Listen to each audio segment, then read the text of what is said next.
আহ, আ- আ- আপনাকে ওয়েলকাম জানাচ্ছি আজকে আমাদের আসসালামু এই। আলাইকুম সবাইকে। ওয়ালাইকুম সালাম।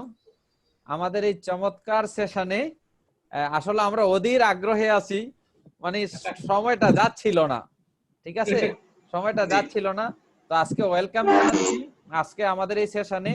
আমি বলে নিব, আমি প্রত্যেককেই বলে নিচ্ছি, সোলাইমান আহমদ জিসান ভাই হচ্ছে এমন একজন ব্যক্তিত্ব আমার মাথায় কিছুতেই ঢুকে না।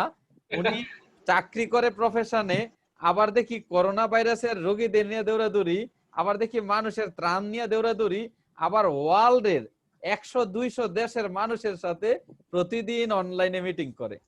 মানে কিভাবে সম্ভব? আমি জাস্ট বাইকে বলছিলাম যে আসলে আপনি কিভাবে পারেন এগুলা, কমিউনিকেশন বা পাবলিক স্পিকিং, পাশাপাশি এতগুলা কাজ একসাথে কিভাবে করে মানুষকে সন্তুষ্ট করেন, এই বিষয়গুলো জানার জন্য আমরা আজকের এই আয়োজন। তো আবারও সকলকে বলবো একটা করতালির মধ্যে বাইকে অংশ শুভেচ্ছা জানানোর জন্য। যেহেতু আমরা দূর দূরান্তে আছি, আওয়াজ হবে না, বাট আমরা দেখিয়ে দিই যে বাইকে যে আমরা অধীর আগ্রহে থ্যাংক ইউ সো মাচ, অসংখ্য ধন্যবাদ, অসংখ্য বসে ধন্যবাদ। আছি। তো আমরা প্রথমেই আপনার আলোচনা স্টার্ট করেন, এরপরে আপনার আচ্ছা, ভিডিওটা দেখবো। জি। আচ্ছা। বিসমিল্লাহির রহমানির রহিম। আসসালামু আলাইকুম, আশা করছি আপনারা সবাই খুবই ভালো আছেন।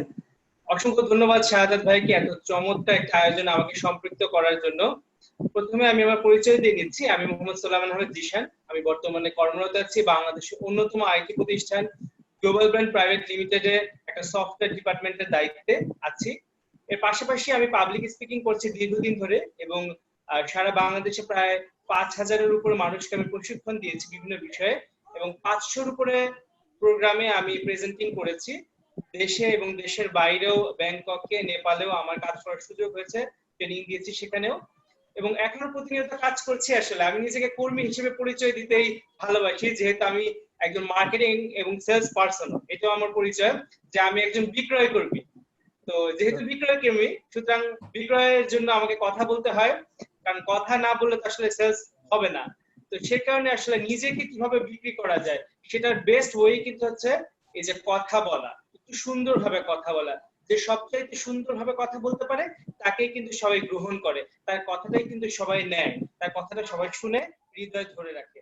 তো আজকের প্রোগ্রামটি শুরু করার পূর্বে আমি আমার একটা ইন্ট্রো ভিডিও আছে, সেটা একটু পরিচালনা করার জন্য আমি শাহাদাত ভাইকে অনুরোধ করছি। থ্যাংক ইউ, ধন্যবাদ। Thank you.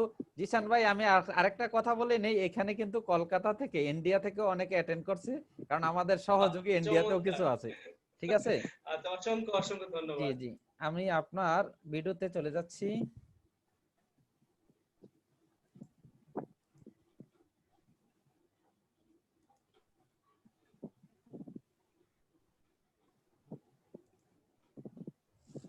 একটু সময় নিচ্ছি।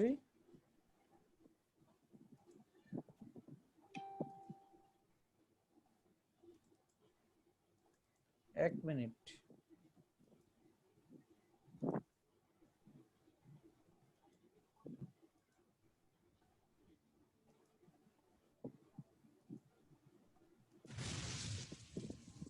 ছোটবেলা থেকেই অনেক সংগ্রাম করে বড় হয়েছি। মানুষের ভিতর দেখেছি ক্রোধ, লোভ, দেখা যাচ্ছে তো? লালসা, হিংসা, ভয়। শোনা যাচ্ছে? বুঝতে পারার বয়সে সবকিছু কেড়ে নেয় ওকে। খুব কাছের মানুষজন। পারেনি শুধু জীবনটা কেড়ে নিতে। মানুষের প্রতি বিশ্বাস করাটা আমার জন্য ছিল প্রায় অসম্ভব, কিন্তু তারপরও বিশ্বাস করেছি। মানুষের সামনে কথা বলতে অনেক ভয় পেতাম। পরিবারই ছিল উৎসাহ দেওয়ার একমাত্র সাউন্ড শক্তি। বাড়বে। শুনেছি মানুষ নাকি দেখে শিখে, কিন্তু হোঁচট খাওয়া ছাড়া জীবনে কিছুই শিখতে পারিনি আমি। যতবার হোঁচট খেয়েছি ততবার উঠে দাঁড়িয়েছি, যতবার হোঁচট খেয়েছি ততবার উঠে দাঁড়িয়েছি। হাঁটতে যেয়ে দৌড়াতে শিখেছি, আবার পড়েছি, আবার উঠেছি, কিন্তু থেমে থাকিনি কখনো। কারণ থেমে যাওয়া মানেই আমার সবকিছু শেষ হয়ে যাওয়া। বছরের পর বছর নিজের ব্যর্থতার সামনে খুব অসহায় লাগছিল। আমাকে নিয়ে স্বপ্ন দেখাও বন্ধ করে দিচ্ছিল সবাই। সবার মুখে একটা কথাই ছিল, তোমাকে দিয়ে হবে না। সবসময় নিজেকে প্রশ্ন করতাম, কেন আমার সাথেই কেন? আমি তো কোনো দুর্নীতি খারাপ কিছু করতে চাইনি, আমার পরিবারের জন্য সফল হতে চাইছি, তাহলে আমি কেন পারবো না? কোথাও কোনো উত্তর ছিল না। সব শেষ হয়ে যাচ্ছিল, সব। আশেপাশে সবাইকে আমার চেয়ে অনেক সফল মনে হতো। সফল বন্ধুদের সাথে দেখা করতেও লজ্জা লাগতো। সাউন্ড কতদিন বাড়বে। একা ঘরে বসে কান্না করেছি, কত রাত না ঘুমিয়ে কাটিয়েছি। এমন একটা সময় এসেছিল যখন নিজেকে শেষ করার সিদ্ধান্ত নিতে ইচ্ছে হয়েছিল। বাবা আমাকে প্রায় বলতেন, তোর ভয় কিসের, তুই এগিয়ে যা, তোর তো হারাবার কিছু নেই। হ্যাঁ, হারাবার মতো কিছু ছিল না, কিন্তু আমার কাছে দুটি উপায় ছিল। এক, জীবনের স্রোতে গা ভাসিয়ে এভাবে ধুকে ধুকে মরা। দুই, আর না হলে নিজের কাছে যা আছে তা নিয়েই লড়াই করা। নিজের কাছে কি আছে প্রশ্ন করতে গিয়ে চিৎকার দিয়ে উঠলাম। ঠিক তখনই আমার চিৎকার আমাকে বুঝিয়ে দিল যে আমার শব্দই আমার শক্তি। তারপর থেকে আমার শব্দই আমার পরিচয়, আমার কথাই আমার সফলতা। কথা দিয়েই জয় করেছি হাজারো হৃদয়। আমাদের সবার ভিতরে এমন অনেক শক্তি আছে যা আমরা জানি না। এখানে আমরা দিছো কেন? ভয় পেতে আসিনি, জয় করতে এসেছি। ভয় হলো শুধুই একটা শব্দ মাত্র। জয় আসে শুধুমাত্র লড়াই থেকে। লড়াই করতেই হবে, তবে সবার আগে নিজের সাথে। জয় পরাজয় নির্ভর করে বিশ্বাসের লড়াই থেকে। নিজের প্রতি বিশ্বাসী মানুষকে বাঁচিয়ে রাখে। আপনি যা করছেন সর্বোচ্চ ভালোভাবে করুন। জীবন একবারই, তাই জয়ের জন্য সুযোগ আছে মৃত্যু পর্যন্ত। কেউ আপনাকে বিশ্বাস করে না, কেউ আপনাকে ভালোবাসে না, কেউ আপনার মাথায় হাত রাখে না। আপনি বারবার হেরে যাচ্ছেন, তাহলে মনে রাখবেন, সৃষ্টিকর্তা আপনাকে জন্মের সময় যা যা দিয়ে পাঠিয়েছেন সেটাই আপনার শক্তি। আপনার পরিবার আপনার শক্তি, আপনার ভালোবাসা আপনার শক্তি, আপনার চরিত্র সততা আপনার শক্তি, আপনার হার না মানে আপনার শক্তি, আপনার সবচেয়ে বড় শক্তি আপনি নিজে। আপনার সফলতা অর্জন কেউ কেড়ে নিতে পারবে না। জয় আসে এগিয়ে যাওয়া থেকে। জীবনে যে কোনো খেলায় সে সবার চেয়ে এগিয়ে থাকে যে বিজয়ী। আপনি অবশ্যই বিজয়ী হবেন। শুয়ে থাকলে বসতে শিখুন, বসা থাকলে দাঁড়াতে শিখুন, দাঁড়াতে পারলে দৌড়াতে শিখুন, লড়াই করতে শিখুন, বিজয়ী হতে শিখুন। আমরা যুদ্ধ করে জন্ম নিয়েছি, যুদ্ধ না করে মরি কিভাবে? জন্ম হয়েছে জয়ী হয়ে, মৃত্যু হবে জয়ী হয়ে। আপনি পারবেন, কারণ আপনাকে পারতেই হবে। আপনাকে বলতেই হবে আমি পারবো, আমি পারবো, আমি পারবো, কারণ আমি হবে বিজয়ী। যদি কেউ পারে তাহলে আমি পারবো, যদি কেউ না পারে তাহলে আমি পারবো। জাতীয় কবি নজরুলের মতো আপনিও বলে উঠবেন, আমি চির বিদ্রোহী বীর, বিশ্ব ছাড়াই উঠিয়াছি একা, চির উন্নত মমশী।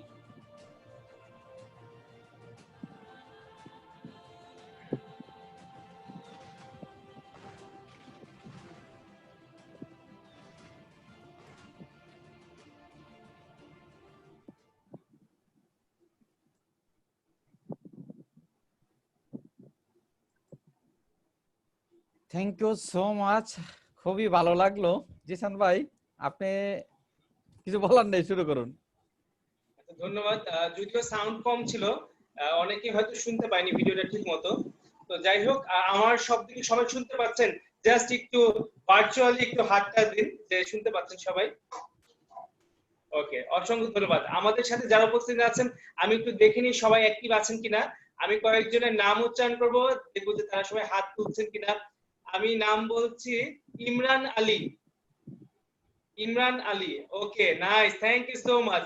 এখানে আছে কামরুল ভাই, আমাদের মাঝে মাঝে আছেন। ওকে, চমৎকার চমৎকার, সবাই দেখছেন আমাদেরকে। আছেন হচ্ছে উম্মে হানি, উম্মে হানি, ওকে, থ্যাংক ইউ সো মাচ। আছেন আমাদের এখানে মোহাম্মদ আব্দুল্লাহ আল মামুন সম্ভবত, থ্যাংক ইউ সো মাচ। এখানে সর্বশেষ নিচ্ছি আমি, এখানে হচ্ছে নিতিন পাল, নিতিন পাল, ওকে, থ্যাংক ইউ সো মাচ। আমরা এখানে সবাই অ্যাক্টিভলি আছে। আজকের দিনটা আসলে খুবই স্মরণীয় হতে যাচ্ছে সবার জন্য। আমরা প্রত্যেকেই জানি যে আসলে মানুষ জন্মগতভাবে অনেকগুলো শক্তির মাঝে একটা শক্তি অর্জন করে, সেটা হচ্ছে বাক শক্তি, এই যে কথা বলার শক্তি।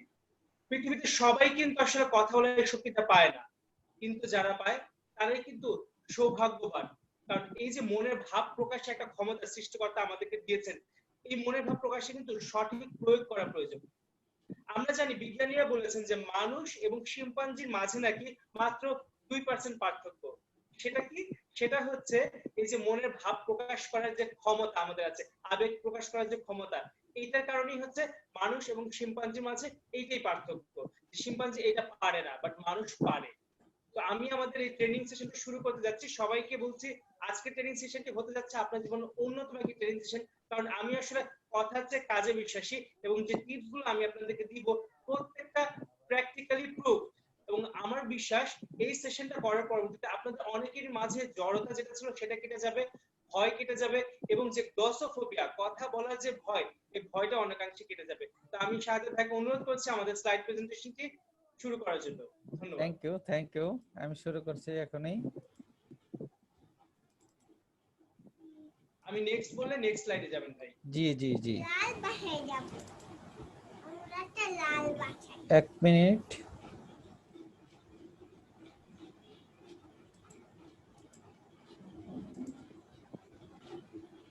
মানছো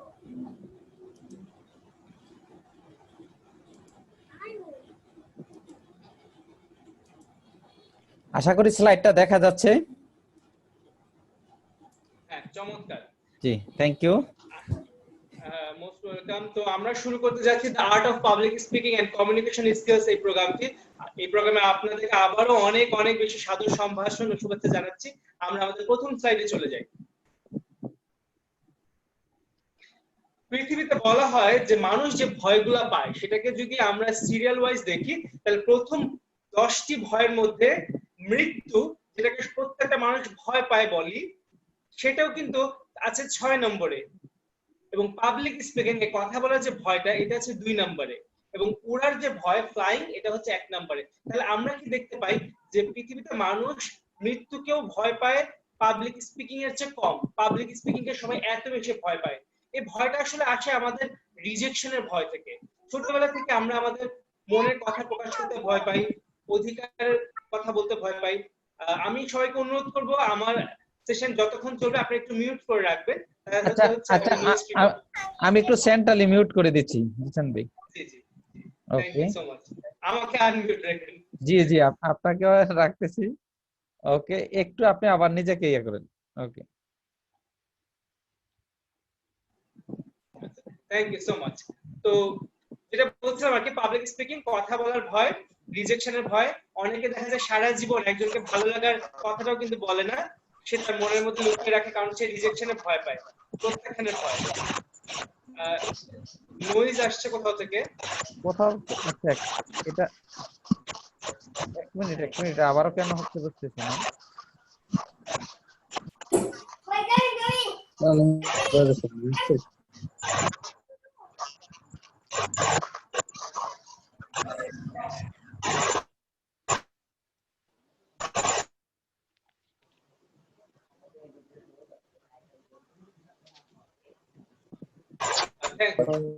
ওকে,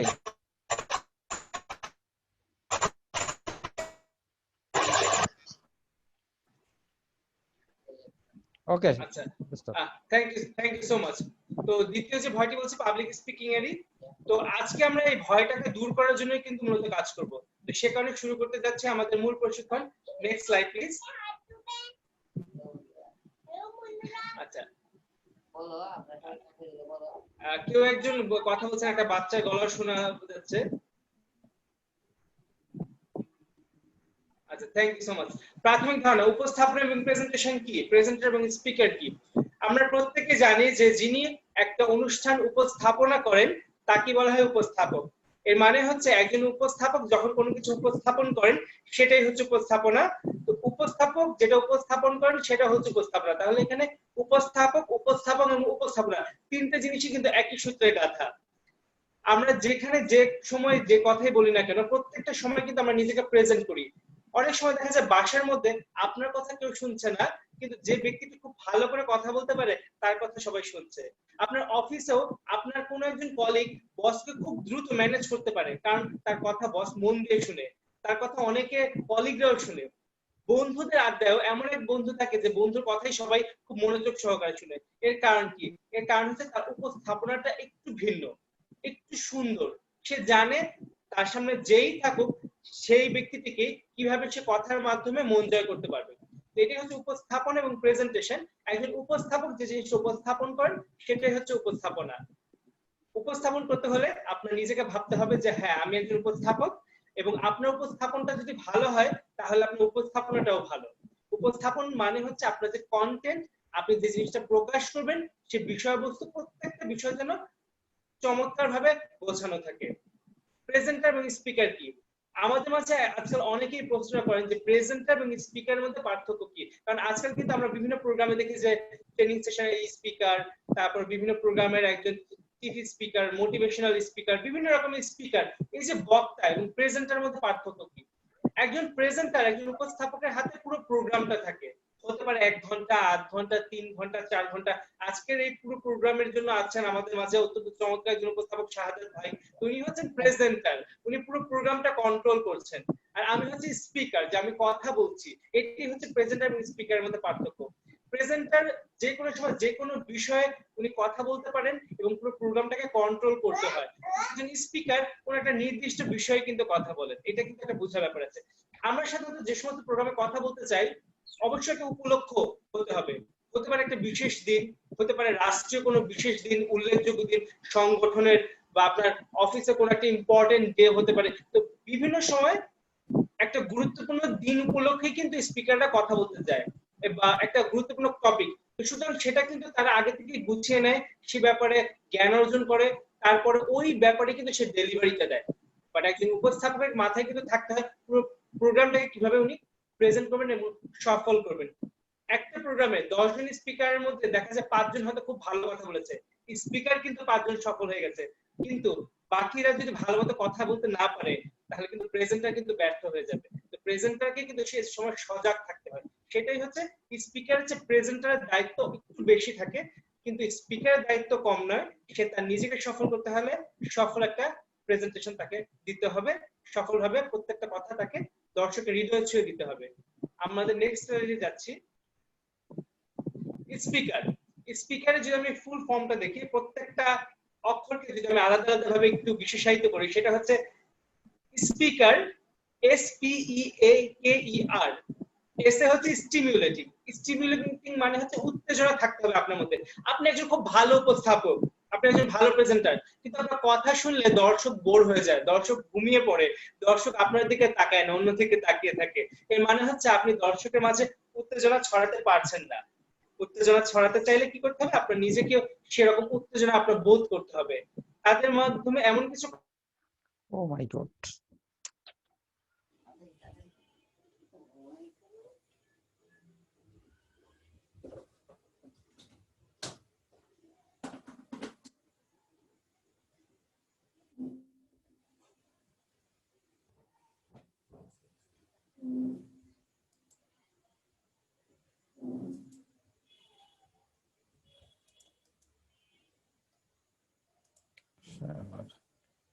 এটাই। আচ্ছা,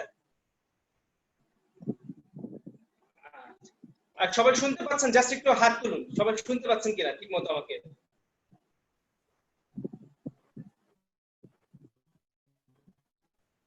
সবাই শুনতে পাচ্ছেন?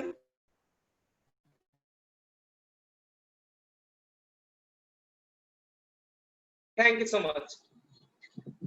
প্রেজেন্টার উপস্থাপক হওয়ার 50টা টিপস আমি আপনাদেরকে দিচ্ছি। এই 50টা টিপস লিখে রাখুন, কারণ 50টা টিপস আপনাদের কাছে খুবই গুরুত্বপূর্ণ।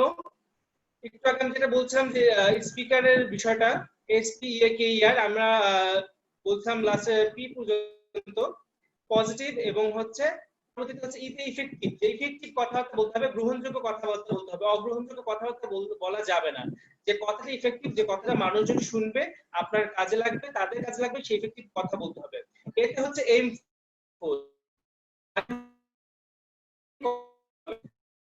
এরকম অনেক বক্তাই দেখা যায় যারা কথা শুরু করলে কথা শেষ হয় না, এবং পরবর্তীতে দেখা যায় তার কাছে স্লিপ দিতে হয় যে ভাই কথাটা একটু তাড়াতাড়ি শেষ করুন, আমাদের সময় সংক্ষিপ্ত, আমাদের সময় শেষ, বা আপনার আর 5 মিনিট আছে, এরকম দিতে হয়। তো এরকম করা যাবে না। আপনি একটা অনুষ্ঠান শুরু করবেন এবং অনুষ্ঠান শেষ পর্যন্ত পুরো টাইম ম্যানেজমেন্ট আপনার হাতে থাকতে হবে।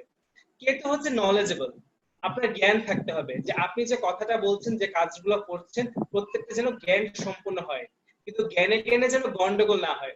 এখন একজন আপনাকে ভাবে আমন্ত্রণ জানিয়েছে একটা প্রোগ্রামে ভালো ভালো কথা বলার জন্য, কিন্তু সেখানে গিয়ে দেখা গেল কি যে আপনি জ্ঞান সম্পন্ন কথা বলছেন না, আপনি কথা বলছেন এমন মানে আপনার টপিকের বাইরে কথা বলছেন, বা আপনি হয়তো ইনফরমেশন দিচ্ছেন না ঠিক মতো। তো এই যে একটা বিষয়, এটা কিন্তু আসলে ঠিক না। আপনাকে নলেজেবল হতে হবে যাতে জ্ঞানে জ্ঞানে গন্ডগোল না হয়। ইতে হচ্ছে এন্টারটেইনিং, আপনাকে অবশ্যই এন্টারটেইনমেন্ট দিকে খেয়াল রাখতে হবে। হ্যাঁ, স্পিকারের এন্টারটেইনমেন্ট, এবং আরটা হচ্ছে রেশনাল, আপনাকে হচ্ছে যুক্তিবাদী কথাবার্তা বলতে হবে। আর এটা হচ্ছে এন্টারটেইনিং, বিনোদনমূলক। আপনার ভিতরে অবশ্যই বিনোদন থাকতে হবে যাতে করে আপনি যে কোনো জায়গায় দর্শকের মন জয় করতে পারেন। কখনো গান গেয়ে, কখনো কবিতা আবৃত্তি করে, কখনো এমন কোনো কথা বলে যেটা তাকে একটা ভিতরে চঞ্চলতা সৃষ্টি।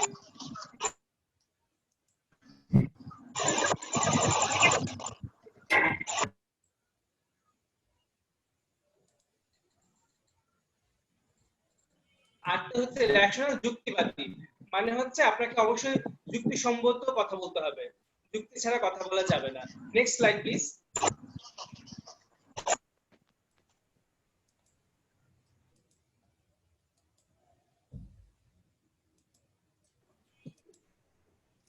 প্রেজেন্টার হওয়ার গুরুত্ব, আমি প্রেজেন্টার কেন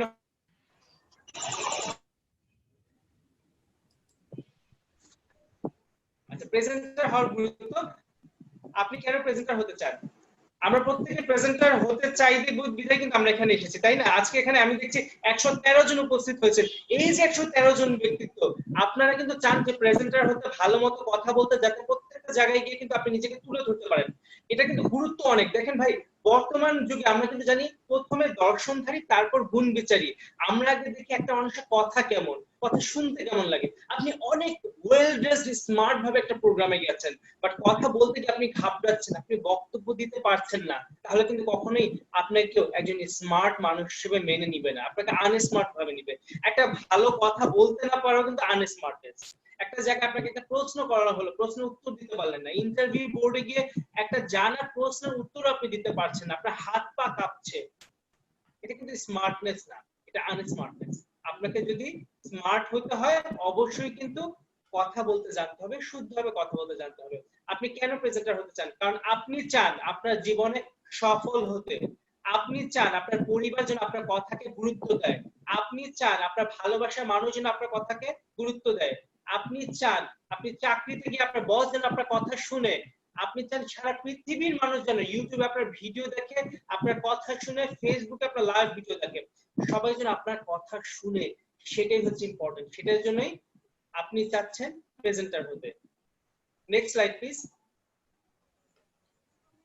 প্রেজেন্টার হওয়ার প্রাথমিক যোগ্যতা কি? প্রেজেন্টার হওয়ার প্রাথমিক যোগ্যতা হচ্ছে আপনার ইচ্ছা শক্তি। আপনি চান নিজেকে প্রেজেন্ট করতে, একটা প্রেজেন্টেবল লুক আনতে নিজের ভিতরে, এই কারণে কিন্তু আপনি, আর এইটাই হচ্ছে আপনার যোগ্যতা। এটার জন্য আসলে খুব বেশি শিক্ষাগত যোগ্যতা বা অনেক বড় জায়গায় চাকরি বা অনেক বড় পদের বিষয়ে কোনো কিছু প্রয়োজন নাই, শুধুমাত্র প্রয়োজন আপনার ইচ্ছা শক্তি। আমার মনে আছে আজ থেকে প্রায় 10 বছর আগে আমি একটা সংগঠনের সাথে কাজ করতাম, সেখানে আমি কবিতা আবৃত্তি করতাম, গান গাইতাম, অনেক কিছু। সেখানে একজন দর্শক ছিল, সে প্রতিনিয়ত আসতো, মাঝে মাঝে সে কবিতা আবৃত্তিও করতো। তো আমি পরবর্তীতে একদিন রাস্তায় দেখা হলো, দেখলাম যে তিনি আসলে একজন রিক্সা চালক।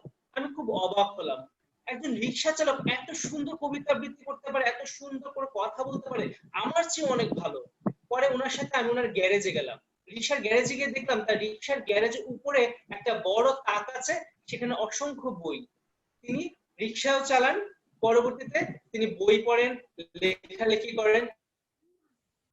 তাহলে এই যে তার ইচ্ছা শক্তি, একটা ইচ্ছা শক্তি মানুষের কত দূর পর্যন্ত নিয়ে যায়। তার কথা বলা, এত সুন্দর করে কথা বলে যে কেউ কিন্তু তার কথায় মানে মুগ্ধ হয়ে যাবে। এটাই হচ্ছে যোগ্যতা, যে আপনার ইচ্ছা শক্তি। Next slide please. প্রেজেন্টার উপস্থাপক হওয়ার 50টি টিপস। এই 50টি টিপস হচ্ছে একদম কমপ্লিট সলিউশন আপনাদের জন্য। যারা যারা পাবলিক স্পিকার হতে চান, ট্রেনার হতে চান, ভালো বক্তা হতে চান, প্রেজেন্টার হতে চান, তাদের জন্য এই 50টা টিপস হচ্ছে একটা চিট কোডের মতো। এটা হচ্ছে আপনি আপনার কাছে লিখে রাখবেন, যে কোনো সময় যে কোনো প্রোগ্রাম হওয়ার আগে আপনি 50টা টিপস একবার করে দেখবেন, দেখবেন আপনার প্রেজেন্টেশনটা অনেক বেশি ভালো হচ্ছে।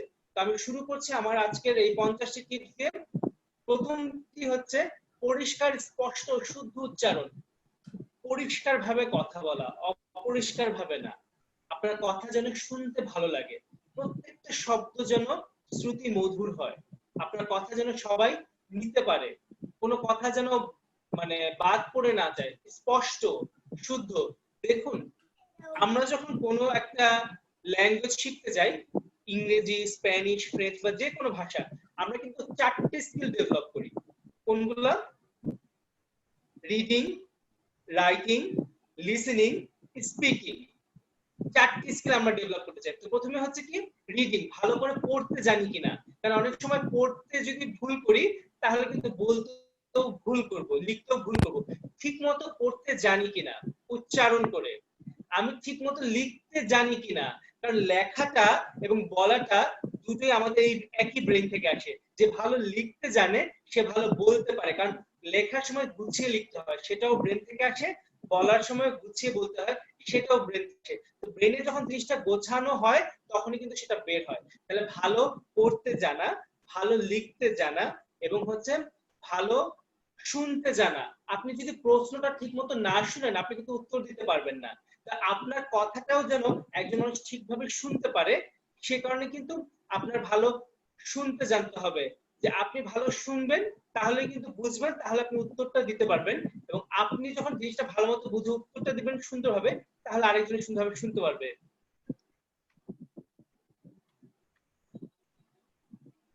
আচ্ছা, এখানে কি মিউট আনমিউট কোনো প্রবলেম হচ্ছে? অনেকেই চ্যাটে লিখছেন যে আপনারা আনমিউট করুন। আচ্ছা, মাঝখানে আমার ওয়াইফাই চলে গেছিল, যে কারণে ওয়াইফাই থেকে আবার হটস্পটে যেতে হয়েছে। আমি দেখছি। ওকে। জি।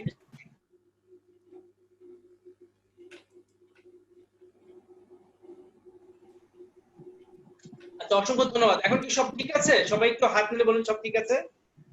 এখনো আওয়াজটা আছে কিন্তু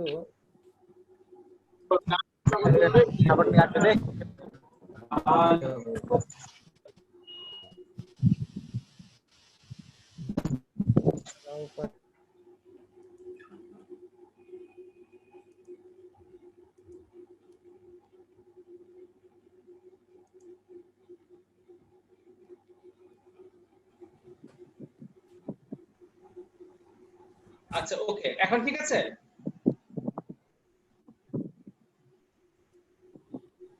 হ্যালো,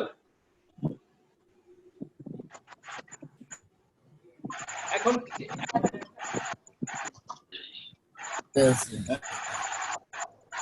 আচ্ছা, 1 মিনিট, আমি কোথায়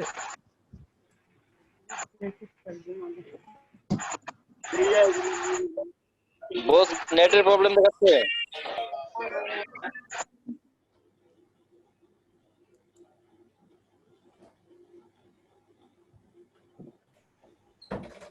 ইজ ইট ওকে? হ্যাঁ হ্যাঁ, আচ্ছা, সবাই শুনতে পাচ্ছেন? শুধু এক জায়গায় কোথা থেকে জানি একটা আওয়াজ আসছে, এটা মিট করার পরও ক্লিয়ার হচ্ছে না। আচ্ছা, কোনো সমস্যা নেই, কোনো সমস্যা নেই। আপনার কি ইলেকট্রিসিটি চলে গেছে না সাজেদ ভাই? জি জি, ওকে। আপনি আচ্ছা, ঠিক আছে, ওকে, থ্যাংক ইউ সো মাচ। তাহলে আমরা প্রথমটা যেটা বলছিলাম যে পরিষ্কার স্পষ্ট শুদ্ধ উচ্চারণ, সুন্দরভাবে কথা বলা, সঠিকভাবে কথা বলা,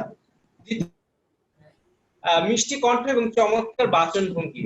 অনেক সময় কিন্তু অনেক মেয়ের সুরেলা কণ্ঠ শুনে অনেকে মুগ্ধ হয়ে যায়, অনেকে প্রেমে পড়ে যায়। অনেক ছেলেরা আছে যে কথা বলার ভঙ্গিটা এত চমৎকার যে মনে হয় শুনতেই থাকি শুনতেই থাকি। তো মিষ্টি কণ্ঠ। আবার এমনও আছে যে অনেকে কণ্ঠ হয়তো মিষ্টি না, বাট সে এত বেশি প্র্যাকটিস করেছে, এত বেশি তার কণ্ঠকে নিয়ে সে পরিচর্যা করেছে, যে কারণে কণ্ঠটা এখন শুনতে খুব ভালো লাগে। যেমন হচ্ছে আমরা জানি যে ভারতের একজন নায়িকা আছেন রানী মুখার্জি, তার গলাটা কিন্তু ভাঙা, কিন্তু এই ভাঙা গলার কথা কিন্তু শুনতে খুব ভালো লাগে। কারণ হচ্ছে কি, সে প্র্যাকটিস।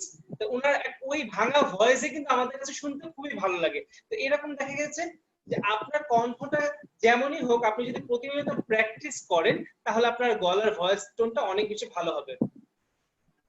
এখন আবার আসতেছে অনেকের কাছে মিউট করার জন্য। আচ্ছা, আমি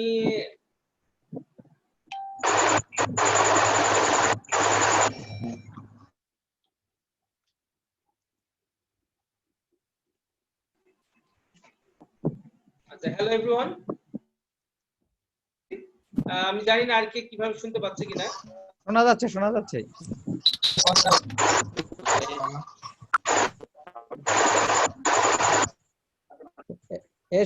আমরা সবাই যারা আনমিউট মিউট হচ্ছি না, সবাই নিজেকে মিউট করে নেই, আনমিউট করে নেই।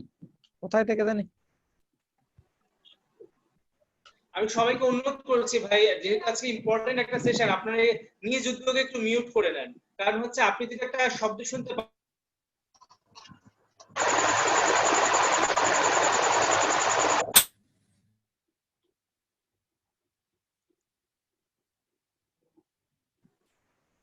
আমি সবাইকে অনুরোধ করবো নিজে থেকে মিউট করে নেন, এবং খেয়াল রাখবেন আপনার আশেপাশে কেউ কথা বলে ওটা কিন্তু সবাই শুনতে পাচ্ছে। ধন্যবাদ সবাইকে। তো আমরা যেটা বলছিলাম মিষ্টি কণ্ঠ বাচন ভঙ্গি, 3 নাম্বার হচ্ছে ভাষার উপর দখল, শব্দ জ্ঞান, শব্দ ভান্ডার। ভাষার উপর দখল থাকতে হবে, কারণ আমি যখন বাংলা ভাষায় কথা বলছি, তো বাংলা ভাষা প্রত্যেকটা শব্দের উচ্চারণটা আসলেই কেমন। আমি যেমন বাংলা দ্বিতীয় পত্র এসএসসি এবং এইচএসসি এর সময় অনেক বেশি পড়াশোনা করেছি, সেখানে উচ্চারণের কিন্তু একটা পার্ট ছিল। তো আপনারা প্রত্যেকে কিন্তু এই উচ্চারণের পার্ট আপনি গুগলে সার্চ করলে পাবেন বাংলা ভাষার উপরে, যে বাংলা ভাষায় যদি আমি কথা বলি, তাহলে বাংলা ভাষার শব্দ তো আমার জানতে হবে, শব্দের উচ্চারণটা তো আমার জানতে হবে, সঠিক উচ্চারণটা তো আমার বুঝতে হবে। আমরা লেখার সময় লিখলাম গয়কার গ, বয়শূন্য র উৎসুকার রু। উচ্চারণটা কি হওয়া উচিত ছিল? গরু। কিন্তু আমরা কিন্তু উচ্চারণের সময় ওকার দিয়ে দিই গয়ের উপরে, যে কারণে উচ্চারণ হয় কি গরু। কিন্তু আমরা লেখার সময় কিন্তু আমরা ওকারটা লিখি না। এই যে উচ্চারণ এবং লেখার মধ্যে যে পার্থক্যটা আছে এটা কিন্তু আপনার বুঝতে হবে। সে কারণে বাংলা দ্বিতীয় পত্রের সেই পার্টটা, উচ্চারণের পার্টটা কিন্তু আপনাকে প্রতিনিয়ত করতে হবে। আর নেক্সট স্লাইড প্লিজ সাদ ভাই। স্লাইডটা আছে, থ্যাংক ইউ সো মাচ। এখন হচ্ছে ভাষার উপর দখল, এর আগের স্লাইডটা প্লিজ। হ্যাঁ, ভাষার উপর দখল, শব্দগান, শব্দ ভান্ডার থাকতে হবে। আর 4 নাম্বার হচ্ছে উপস্থিত বা তাৎক্ষণিক বুদ্ধি। এটা খুব ইম্পর্টেন্ট। যে কোনো সময় যে কোনো কিছু হতে পারে। এই যে দেখেন আজকে আমাদের যে ট্রেনিংটা শুরু করেছে, অনেক ধরনের প্রবলেমে কিন্তু হচ্ছে, বাট প্রবলেমটা ওভারকাম করে আমাদের এগিয়ে যেতে হবে, রাইট? এটাই হচ্ছে একটা ইম্পর্টেন্ট। এরকম হয়েছে যে আমি একটা অনলাইনে লাইভ সেশনে কথা বলছি, যারা অর্গানাইজার তাদের কারেন্ট চলে গেছে। তো তাদের যখন আবার কারেন্ট এসেছে তখন আমার বাসায় কারেন্ট চলে গেছে। কিন্তু পরবর্তীতে আমি কি করেছি, তাদেরকে বলছি আপনারা চালু রাখেন, আমি এনি হাউ এমবি দিয়ে এবং নানাভাবে আমি কানেক্ট হয়ে আমি পুরো প্রোগ্রামটা কমপ্লিট করেছি। এটা হচ্ছে ইমিডিয়েট ডিসিশন নিতে হবে। এটা আমাদের লাইভ প্রোগ্রামে হয়, যে স্টেজে প্রোগ্রামে হয়।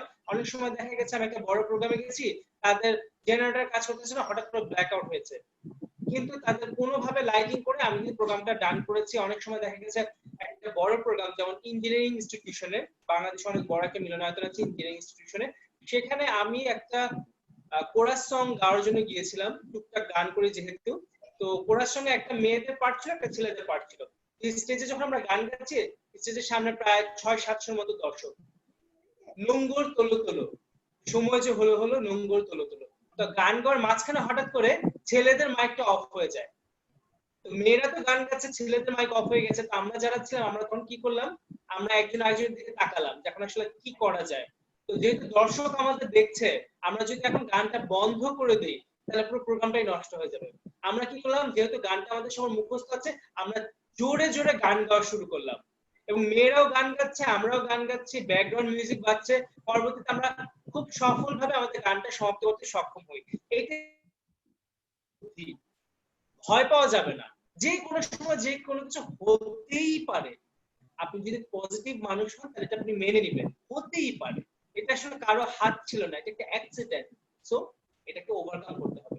5 নাম্বার হচ্ছে সুন্দর মুখ। সুন্দর মুখ কাকে বলে? সুন্দর মুখ হচ্ছে, দেখবেন অনেক মানুষের চেহারাটা আসলে আমরা সুন্দর, আমরা নিজেরা ডিসিশন নেই, না এই চেহারাটা সুন্দর, এই চেহারাটা সুন্দর না। এটা আসলে আমরা নিজেরা বানিয়ে নিই। সৃষ্টিকর্তা কখনো বলেননি, কখনো কোথাও লেখা নেই, কেউই বলে নাই যে আসলে সুন্দর মুখগুলো এমন হবে বা অসুন্দর মুখগুলো এমন হবে। পৃথিবীর সৃষ্টিকর্তার প্রত্যেকটা সৃষ্টি সুন্দর। এখন হচ্ছে নিজেকে সুন্দরভাবে প্রেজেন্ট করতে হবে। যে নিজেকে সুন্দরভাবে প্রেজেন্ট করতে পারে সেই সুন্দর। সুন্দর মুখ মানে হচ্ছে হাস্যোজ্জ্বল মুখ। আপনার চেহারা যেন একটা হাসি মাখা থাকে, দেখলেই যেন ভালো লাগে। যেন শাহাদাত ভাই সবসময় হাসি মুখ, দেখলেই ভালো লাগে, ওনার ছবিতেও।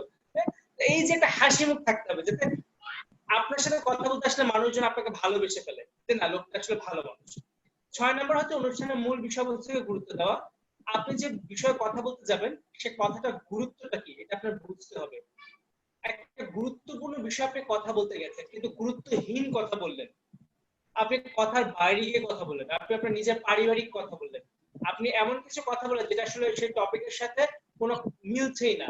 আপনি চিন্তা করেন আপনি একটা উৎসবের প্রোগ্রামে গেছেন, এটা ঈদের পরবর্তীতে একটা পুনর্মিলন, যেটা ঈদের কথা হবে, আপনি সেখানে গিয়ে রাজনৈতিক কথা বলা শুরু করলেন, তাহলে কিন্তু দর্শক সেটাকে একসেপ্ট করবে না।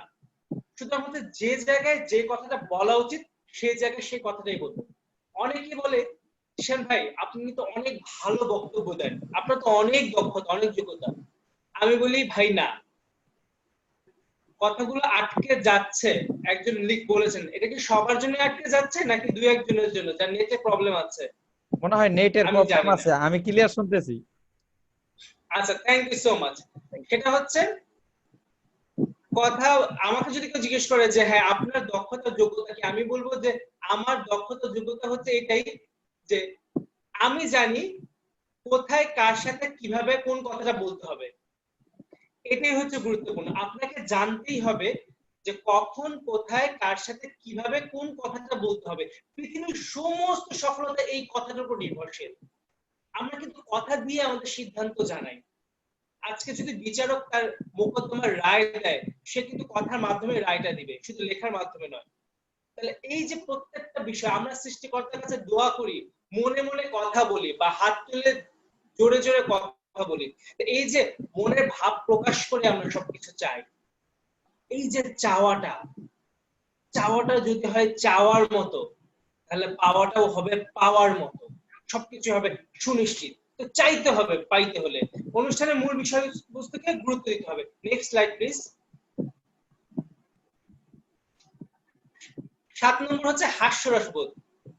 এখন হাস্যরসবোধটা কেন প্রয়োজন? কারণ হচ্ছে আপনার দাঁত থাকুক বা না থাকুক, ফোকলা দাঁত হলো আপনাকে হাসতে হবে, হাসাতে হবে, কারণ দর্শক কিন্তু বোর যাতে না হয়ে যায়। আপনার অনেক সময় কোন একটা গল্প বলতে হবে, হয়তো আপনার জীবন থেকে, হয়তো বা আপনার কোন একটা কৌতুক তাদের সাথে শেয়ার করতে হবে। আমারও এরকম অনেক কিছু মজার অভিজ্ঞতা আছে, কিন্তু আমাদের সময় খুবই কম। 50টা টিপস বিস্তারিত ভাবে বর্ণনা করতে গেলে অনেক সময় প্রয়োজন, তবে স্বল্প সময় দিচ্ছি।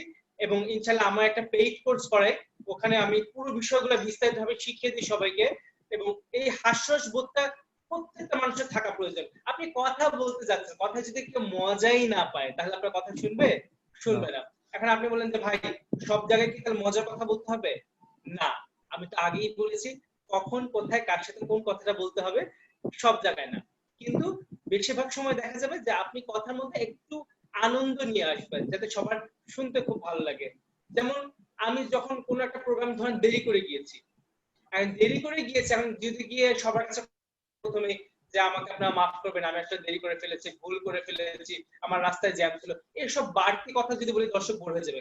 কিন্তু আমি যদি সেখানে গিয়ে সুকুমার রায়ের একটা ছড়া আবৃত্তি করি, যে আজকে যেহেতু আমি দেরি করে এসেছি, তো দেরি করা নিয়ে আসলে আমার মনে হচ্ছে যে আমি আপনাদের সবার সাথে একটা ছড়া শেয়ার করি, সেটা সুকুমার রায়ের ছড়া। ছড়াটা হচ্ছে অসময়ের মেহমান। যেহেতু আমি সময় আসতে পারিনি, আমি অসময়ে এসেছি, তাহলে ছড়াটা আমি বলছি অসময়ের মেহমান।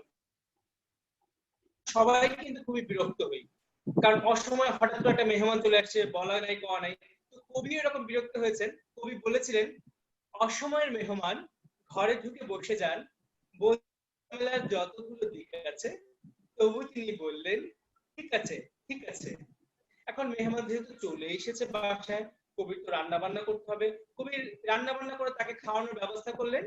এখন কবি যেহেতু খাওয়ার ব্যবস্থা করেছেন, কবি বলছেন রেশনের পচা চাল, তল তলে বাসি ডাল, থালাটাও ভাঙাচোরা, বাতিটারও লিক আছে, তবু হেসে বললেন ঠিক আছে ঠিক আছে। একটা মেহমান চলে এসেছে, সে অসময়ে এসে এসে খাওয়া দাওয়া করছে, এটাকে বলছে ঠিক আছে ঠিক আছে।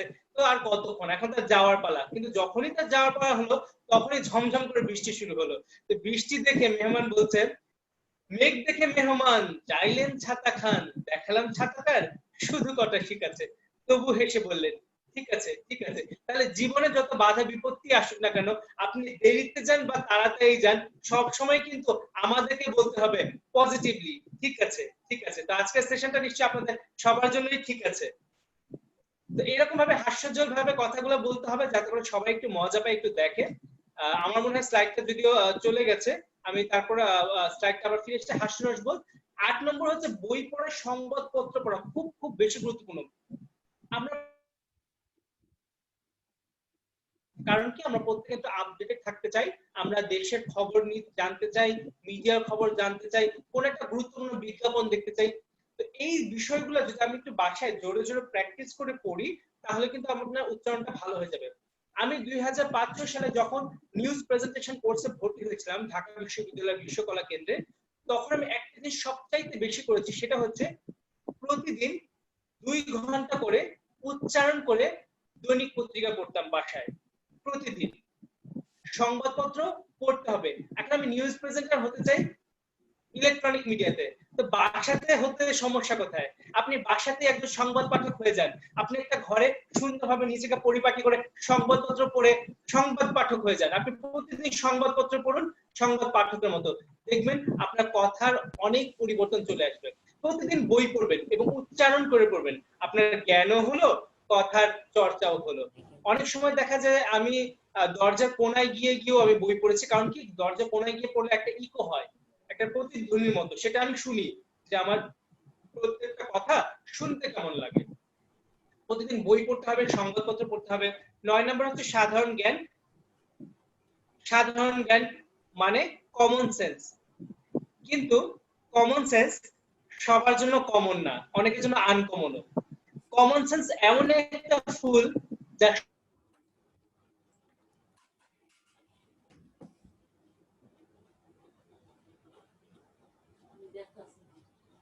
একটু সাউন্ড আসছে না মনে হয়।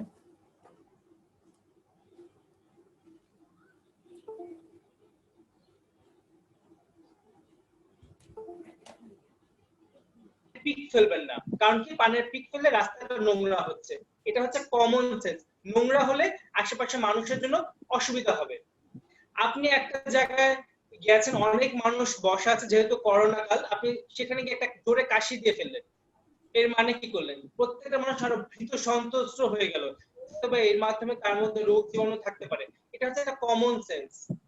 যে আপনি মাস্ক ব্যবহার করবেন এই করোনা কালে, এটা হচ্ছে একটা কমন সেন্স। আপনি হাত ধুবেন সাবান দিয়ে, কারণ কি আপনার হাতের জীবাণু আপনার এবং আপনার পরিবারের ক্ষতি নিয়ে আসতে পারে। এটা হচ্ছে একটা কমন সেন্স।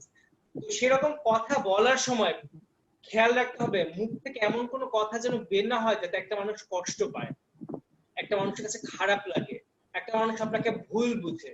এই সাধারণ জ্ঞানটুকু আপনার থাকতে হবে। আমরা অনেক সময় বিভিন্ন টক শো দেখি, আমরা লাইভ শো দেখি, যার যা মনে আসতেছে বলতেছে। কেন ভাই? এটা আপনি বাসায় বলেন, আপনার বাসায় আপনি একলা ঘরে যা মনে আসে বলেন, কিন্তু যখন মানুষের জন্য কথা বলবেন, আপনি একজন পাবলিক স্পিকার, জনগণের বক্তা, জনগণের লিডার, জনগণের নেতৃত্ব দিচ্ছেন আপনি, আপনার কাছ থেকে ভুল কথা আশা করা যায় না। এটা যায় না, এটা কেউ মেনে নিবে না, এটা মেনে নেওয়া যায় না। আপনার কথা হবে প্রত্যেকটা যুক্তিসঙ্গত, মানব কল্যাণে। আমি ইসলাম ধর্মে বিশ্বাসী, আমি এজ এ মুসলিম। ইসলাম ধর্মে আমাদের নবীজি হযরত মুহাম্মদ সাল্লাল্লাহু আলাইহি ওয়াসাল্লাম, উনাকে এক সাহাবা জিজ্ঞেস করেছিলেন, ভুল আল্লাহ মাফ করবেন, একটা হাদিসে এসেছেন যে সাহাবা জিজ্ঞেস করেছেন, আমাদেরকে এমন একটা উপদেশ দিন যেটা আমরা গ্রহণ করব, ধরে রাখবো। উনি বলেছেন জিহবা, জিহবাকে ধরে রাখতে। এর কারণ কি? উনি এটাও বলেছেন যে প্রয়োজনে ভালো কথা বলো, যদি ভালো কথা বলতে না পারো তাহলে চুপ থাকো। মানে হচ্ছে বললে ভালো কথা বলতে হবে, খারাপ কথা তো বলাই যাবে না, না হলে চুপ থাকতে হবে। তো এই বিষয়টা হচ্ছে উনি যেহেতু বলে দিয়েছেন, তো এই দিক নির্দেশনটা আমরাও ফলো করি যে এটা সবার জন্য, প্রত্যেকটা মানুষের জন্য উচিত, বললে ভালো কথা বলবো, না হলে চুপ থাকবো, খারাপ কথা তো বলাই যাবে না। আমি প্রত্যেকটা ধর্মের প্রতি শ্রদ্ধা প্রকাশ করি, বলছি যে প্রত্যেকটা জায়গায় কিন্তু ভালো ভালো কথা বলা আছে, আমরা ভালো কথার প্রচার করি। তো সাধারণ জ্ঞান এটাই যে আমার কথায়, কাজে, ব্যবহারে কেউ যেন কষ্ট না পায়। 10 নম্বর হচ্ছে ব্যক্তিত্ব। ব্যক্তিত্ব খুব গুরুত্বপূর্ণ। আমরা প্রত্যেকেই ব্যক্তিত্ববান হতে চাই। কিভাবে হব? আমরা স্বাস্থ্যবান হতে চাই। কিভাবে হব? ভালো খাওয়া দাওয়া করলে, ভালো ব্যায়াম করলে, ভালো অভ্যেস করলে, সকালে ঠিক মতো ঘুম থেকে উঠে ব্যায়াম করলে, নামাজ পড়লে, শারীরিক কসরত থেকে শুরু করে ভালো ভালো অভ্যেস যদি আমি করি, তাহলে আমার শরীর ভালো হবে, রাইট? আমি স্বাস্থ্যবান হওয়ার জন্য অনেক কিছু আমাকে করতে হয়, তাহলে আমি স্বাস্থ্যবান হব। তো ব্যক্তিত্ববান হতে হলে আপনাকে অনেক ভালো ভালো করতে হবে। ভালো বই পড়তে হবে, ভালো পোশাক পরতে হবে।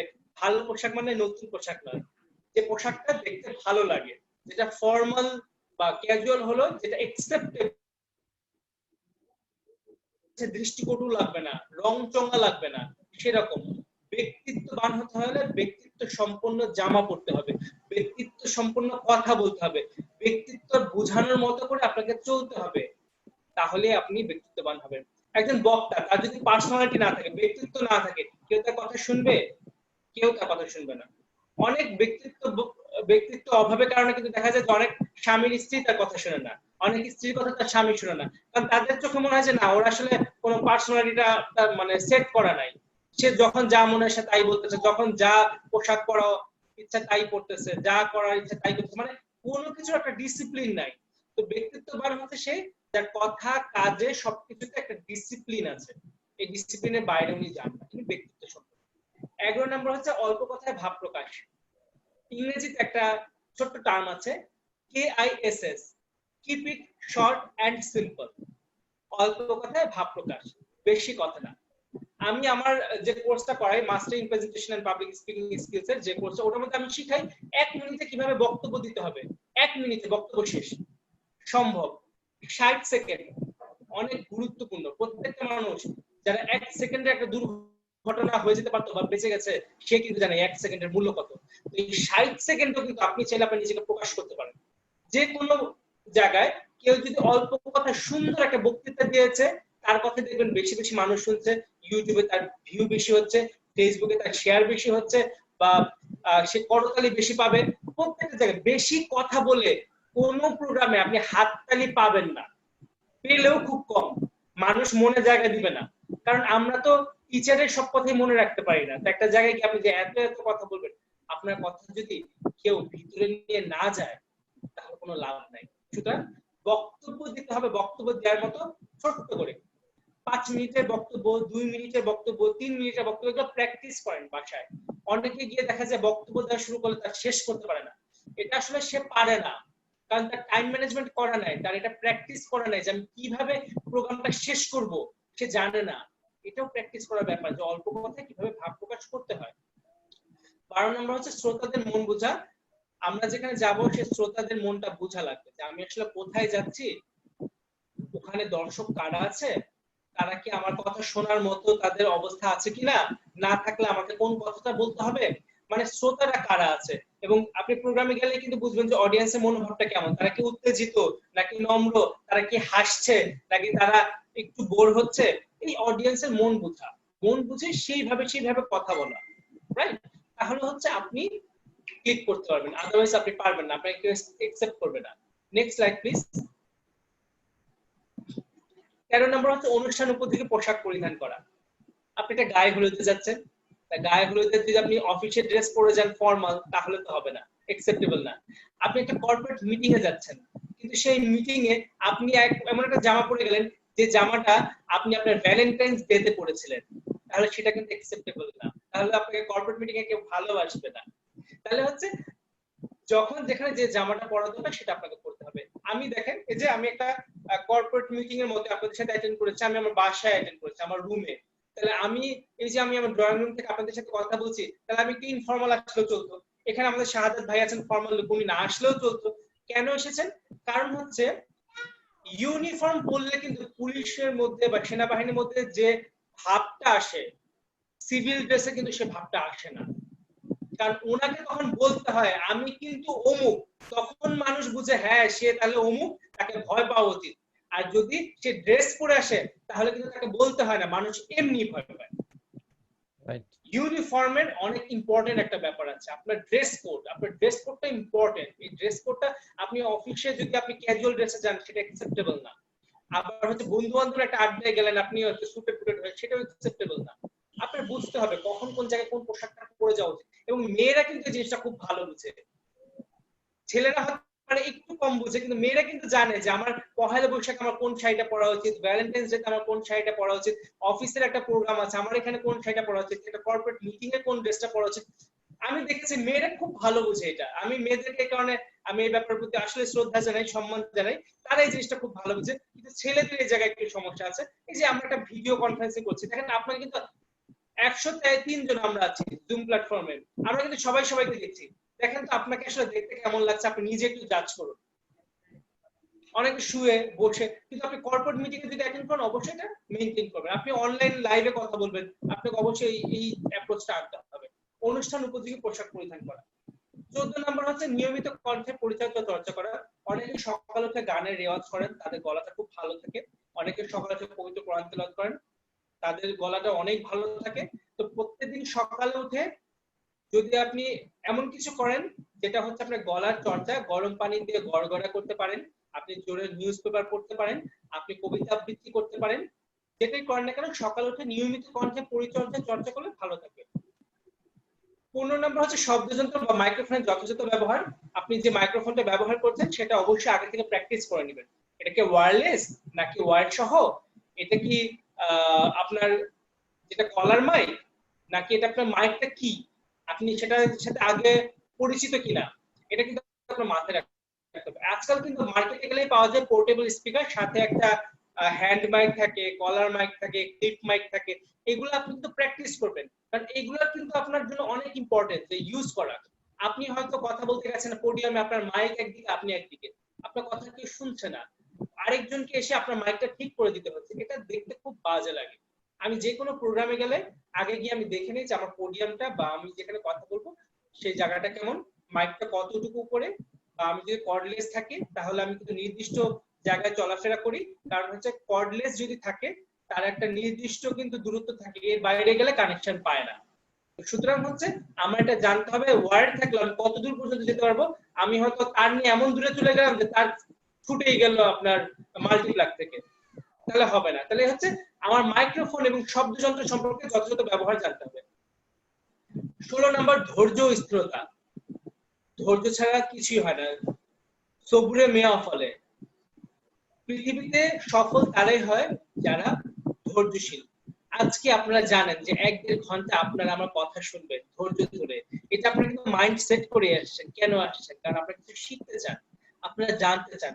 আপনারা হয়তো সোলাইমান আহমেদ জিসানকে আগে চিনতেন না, কিন্তু আজকে আপনারা কিছু শিখতে চান যেটা আপনার জীবনে কাজে লাগবে। এবং আমি বিশ্বাস করছি আপনি যদি চান আজকে ট্রেনিংটা আপনার জীবনে কাজে লাগুক, তাহলে লাগবে। আর আপনি যদি চান আজকে ট্রেনিংটা আপনার জীবনে কাজে লাগবে না, তাহলে লাগবে না। আপনি যদি ট্রেনিং থেকে চলে যান, চলে যেতে পারেন। আপনি যদি ট্রেনিংটা মন দিয়ে করতে চান, মন দিয়েও করতে পারেন। প্রত্যেকটা ডিসিশন আপনার। আমি কি ধৈর্য ধরবো না ধৈর্য ধরবো না, দুটোই কিন্তু আমাদের সিদ্ধান্ত। ধৈর্য কিন্তু অটোমেটিক্যালি তৈরি হয় না, এটা আমার তৈরি করে নিতে হয়। ধৈর্যতে নাকি পাথরেও ফুল ফোটানো যায়। আমরা তো মানুষ, ধৈর্য ধরবেন, স্থির থাকবেন, সব ঠিক হয়ে যাবে। ভালো সময়ের খারাপ গুণ হচ্ছে এটা বেশি সময় থাকে না, আর খারাপ সময়ের ভালো গুণ হচ্ছে এটাও বেশি সময় থাকে না, কারণ সময়ে সবকিছু পরিবর্তন হয়ে যায়। এটা হচ্ছে ইম্পর্টেন্ট। পৃথিবীর মধ্যে পরিবর্তনই হচ্ছে সবচেয়ে সঠিকভাবে আছে। only change is constant, ইংরেজিতে একটা কথা আছে, শুধুমাত্র পরিবর্তনটাই এখন পর্যন্ত পৃথিবীতে ঠিক আছে। 17 নম্বর হচ্ছে অনুষ্ঠানের সময় ব্যক্তিকাল। আপনি কোন অনুষ্ঠানে গেছেন, অনুষ্ঠানের সময় কতটুকু, 1 ঘন্টা 1.5 ঘন্টা না আধা ঘন্টা, এটা আগে থেকে জেনে নেবেন, তাহলে আপনার কথা বলতে কোনো অসুবিধা হবে না। অনেকেই দেখা যায় যে অনুষ্ঠানের আগে জানে না যে আসলে আমার কতটুকু কথা বলার কথা বা নির্ধারণ করা আছে। আমরা ঠিক করি না প্রোগ্রামের আগে যে আপনার 5 মিনিট, আপনার জন্য 10 মিনিট, অনেকে এটা জানে না। ফলে কি হয়, সে গিয়ে কথা বলতেই থাকে বলতেই থাকে বলতেই থাকে, তখন তাকে একটা স্লিপ দিতে হয় যে ভাই কথাটা শেষ করেন, আপনার কাছে আর 5 মিনিট আছে, আর 10 মিনিট আছে। এটা যেন না হয়, কথা বলতে থাকবেন কেন ভাই? আপনাকে তো এত সময় দেওয়া হয় নাই, আপনার জন্য নির্দিষ্ট সময় আছে, আপনি এটা একটু জানবেন। 5 মিনিট থাকলে 4 মিনিটে শেষ করার চেষ্টা করবেন, 10 মিনিট থাকলে 8 মিনিটে শেষ করার চেষ্টা করবেন। এটা একটা প্র্যাকটিস, অনুষ্ঠান সময় ব্যক্তিকাল। 18 নম্বর হচ্ছে স্থান কাল পাত্র সম্পর্কে সচেতন থাকা। আপনি কোথায় কথা বলছেন, কার সাথে কথা বলছেন। আপনি আবাহনী মোহামেডানের খেলা দেখতে গেছেন, বা ধরেন ব্রাজিল এবং আর্জেন্টিনার খেলা দেখতে গেছেন, সাপোজ ধরেন। এখন আপনি ব্রাজিলের সাপোর্টাররা যে জায়গায় বসছে ঠিক গ্যালারির ঠিক সেই জায়গায় গিয়ে যখন আর্জেন্টিনা গোল দিয়েছে আপনি চিৎকার করে উঠলেন, তাহলে আপনার অবস্থা কি হবে? আপনি আবাহনী মোহামেডানের খেলা দেখতে গেছেন, আবাহনীর অডিয়েন্সরা যে গ্যালারিতে আছে, তার সাপোর্টাররা যে গ্যালারিতে আছে, সেখানে যখন আবাহনী গোল মিস করেছে আপনি তখন একটা হুলড়ে দিয়ে উঠলেন, তখন আপনার অবস্থা কেমন হবে?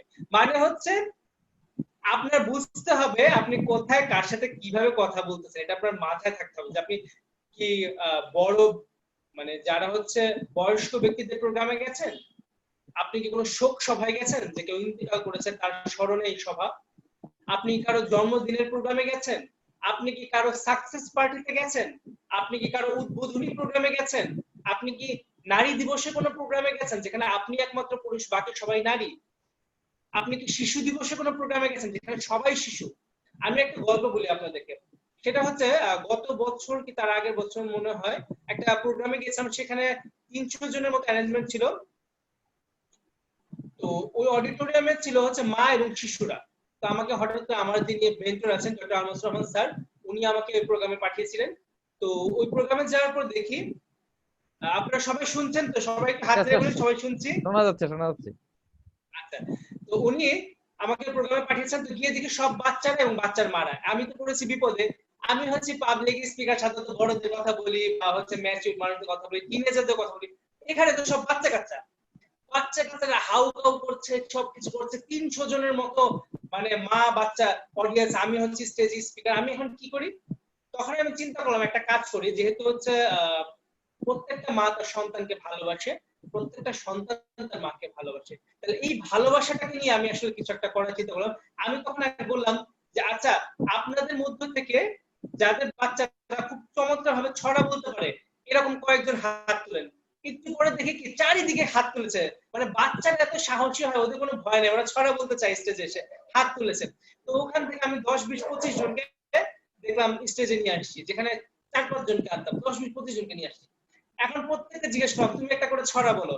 দেখলাম স্টেজে বাচ্চাদের যে চিৎকার চেঁচামেচি ছিল সব অফ হয়ে গেছে, সবাই মনোযোগ সহকারে শুনতেছে, আর স্টেজে বাচ্চারা ছড়া বলতে আগ্রহী, চুপ করে আছে, একজন একজন করে বলছে। তো অডিয়েন্স কন্ট্রোল, বাচ্চারাও কন্ট্রোল। তো বাচ্চারা যখন কবিতা বললো তখন আমি চিন্তা করলাম যে এখন এমন কিছু করা দরকার যাতে মারাও আনন্দিত হয়, বাচ্চারাও। আমি বললাম প্রত্যেকটা বাচ্চাকে আজকের এই অডিটোরিয়ামে যতগুলো বাচ্চা আছেন সবাই স্টেজে চলে আসে।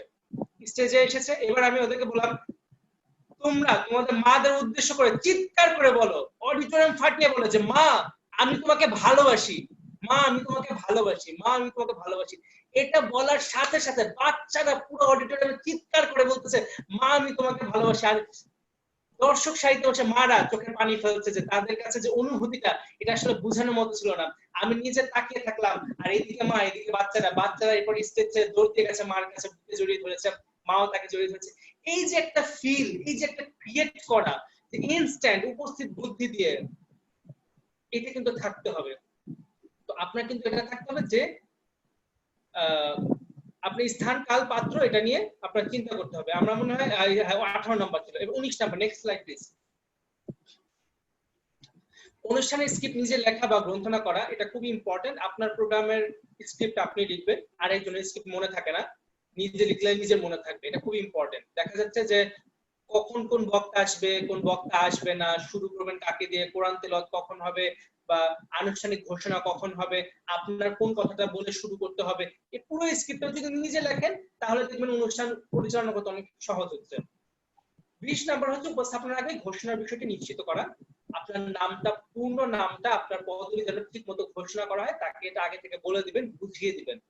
হয়তো সে জানে, তারপরে বলবেন যে আমার নাম মোহাম্মদ সুলাইমান আহমেদ জিশান, আমি একজন প্রফেশনাল ট্রেনার এবং স্পিকার, আমি বাংলাদেশের অন্যতম একটা সংগঠন Bangladesh organisation for learning and ডেভেলপমেন্টের প্রফেশনাল মেম্বার, আমি ইন্ডিয়ার একটা অনেক বড় প্রতিষ্ঠান আছে স্পিকিং এর বিশ্বের 15,000 দক্ষ স্পিকার লিস্টের মধ্যে বাংলাদেশ থেকে 5 জন আছে, এর মধ্যে আমি আছি। এরকম কিছু বর্ণনা আমি দিয়ে দিই, তারা বলে আপনি আপনার বর্ণনা আগে থেকে দিয়ে রাখবেন, বা আপনি যখন বলবেন ওই জিনিসটা আপনি বলবেন। উপস্থাপনাকে ঘোষণার বিষয়টি নিশ্চিত করা। 21 নম্বর হচ্ছে লিখিত স্ক্রিপ্ট বারবার পড়া। এখন আপনি স্ক্রিপ্ট লিখেছেন এক, বলছেন আরেক, ভুল হয়ে গেছে, তার চেয়ে বরং বারবার পড়বেন, তাহলে আপনার ভুল হবে না। 22 নম্বর হচ্ছে ব্যক্তি, পদবি, প্রতিষ্ঠানের নাম সঠিক ও নির্ভুল উচ্চারণ করা, খুবই গুরুত্বপূর্ণ।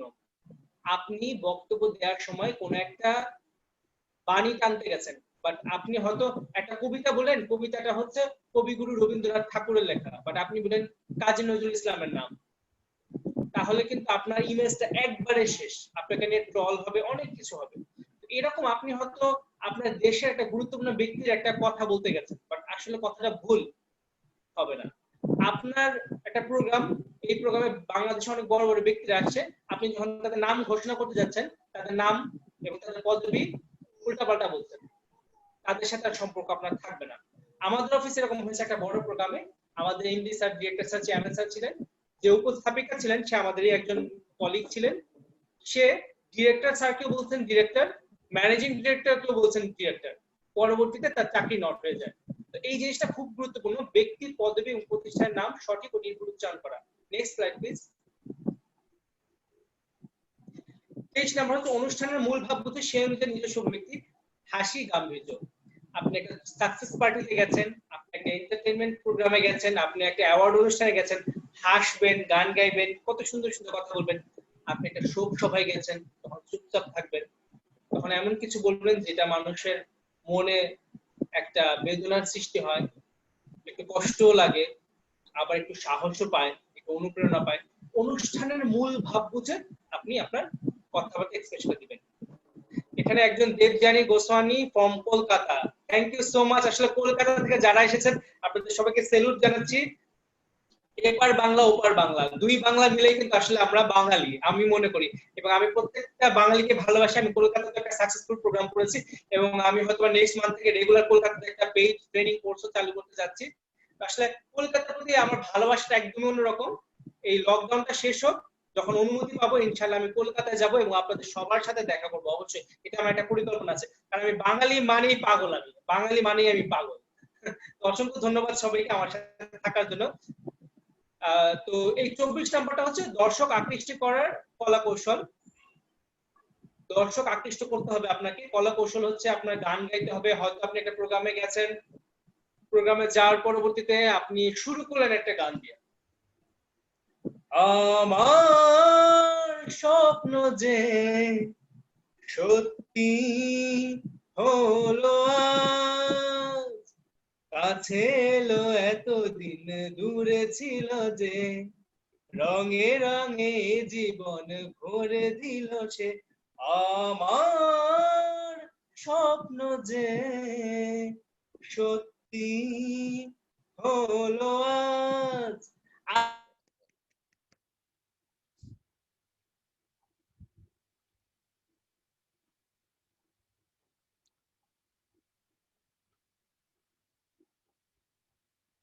একটু থেমে গেছে সাউন্ডটা।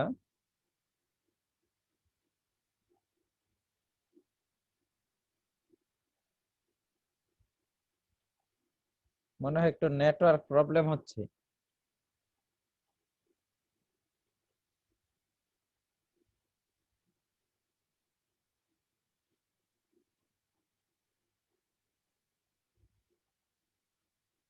মনে হয় একটু নেটওয়ার্ক প্রবলেম হচ্ছে।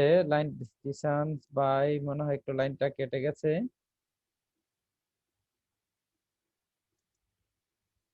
এরকম হতে পারে মাঝে মাঝে। তো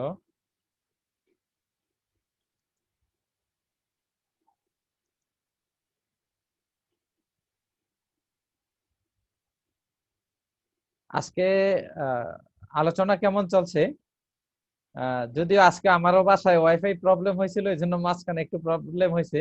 তো সমস্যা নাই, সম্ভবত জিসান ভাইয়ের বাসায় লাইনের মনে হয় কোনো কোনো সব প্রবলেম হয়েছে। আমরা দেখি আবার ফিরছে কিনা। ঠিক আছে, ওকে, চলে আসছে ভাই, চলে আসছে। আচ্ছা, থ্যাংক ইউ সো মাচ, অসংখ্য ধন্যবাদ। আসলে ওই যে বললাম, প্রস্তুত থাকতে হবে, যে কোনো সময় যে কোনো কিছু হতে পারে। এটা তো লাইভ সেশন, রাইট রাইট, এটা আসলে একটু প্রবলেম হইতেই পারে। একটু প্রবলেম হতে পারে। এখন প্রবলেম থেকে যদি দারুণ কিছু শেখা যায় তাহলে প্রবলেমই ভালো। Right right. আচ্ছা, থ্যাংক ইউ সো মাচ। আপনাদের সবাইকে অনেক ভালো লাগছে, আসলে সবার সাথে একটা চমৎকার সময় পার করছি। আচ্ছা, দর্শক আকৃষ্ট করার কলা কৌশল জানলাম। দর্শকের চাহিদা ও মন বুঝে অনুষ্ঠানের পরিবর্তন, সংযোজন, বিয়োজন আমার বুঝতে হবে যে প্রোগ্রামটা কখন কোথায় কিভাবে হচ্ছে, এবং কোন জায়গায় যদি আমার সংযোজন করতে হয়, বিয়োজন করতে হয়, এটা আমার কিন্তু ইনস্ট্যান্ট করতে হবে, না হলে কিন্তু হবে না। গতকালকে আমি বাংলাদেশের একটা অন্যতম প্রতিষ্ঠান বোলজের একটা প্রোগ্রাম মনিটর করেছি। ওখানে থ্যাংক ইউ সো মাচ, একজন লিখেছেন তানজিলা সুলতানা, ভাইয়া গানটা আমরা একটু বলেন। অসংখ্য ধন্যবাদ আপনাকে। অবশ্যই আপনাদের সাথে একটা গানের সেশন আগামীতে থাকবে আশা করছি। অসংখ্য ধন্যবাদ আপনাদেরকে। তো এইটাই আর কি, যে আকৃষ্ট করা কলা কৌশলের পরবর্তীতে পরিবর্তন, সংযোজন, বিয়োজন। আমি গতকাল একটা বোল্ডের প্রোগ্রাম করেছি। ওই প্রোগ্রামে দেখা গেছে আমি একসাথে কথা বলছি, অপারেট করছি, স্ট্রিম ইয়ার্ডের বিভিন্ন সময় ডিজাইনে চেঞ্জ করছি, কমেন্টের উত্তর দিচ্ছি, তার পরবর্তীতে মেইন মিটারে বেস্ট পার্টিসিপেন্ট সিলেক্ট করার একটা গেম খেলেছি। মানে টোটাল 2 ঘন্টা এত ইন্টারেক্টিভ একটা সেশন করেছি, যেটা আমার লাইফে ছিল ফার্স্ট, বাট আমি করেছি সাকসেসফুলি। তো এইটাই আপনাকে জানতে হবে যে একটা প্রোগ্রামে অনেক সময় অনেক কিছু হতে পারে। এতে শাহাদাত ভাই উনি স্ট্যান্ড বাই প্রেজেন্টারের দায়িত্ব নিয়ে আছেন, যে যত কিছু হোক নড়াচড়া হবে না, আজকে প্রোগ্রামটা সফল হতেই হবে। এই যে একটা স্ট্যান্ড বাই থাকা, কারেন্ট চলে যেতে পারে, আপনাদের প্রবলেম হতে পারে, অলরেডি কারেন্ট গেছে একবার। ও চমৎকার।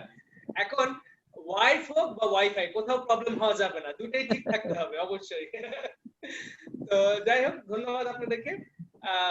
26 নাম্বার হচ্ছে দেশ বিদেশে বিভিন্ন অনুষ্ঠান দেখা। আপনি একজন ভালো প্রেজেন্টার হতে চাইলে বাংলাদেশের সেরা প্রেজেন্টারদের ভিডিওগুলো দেখবেন, ইউটিউবে দেখবেন। আপনি ইন্ডিয়ারটা দেখবেন, কলকাতার দেখবেন, বিভিন্ন দেশের প্রেজেন্টারটা দেখবেন।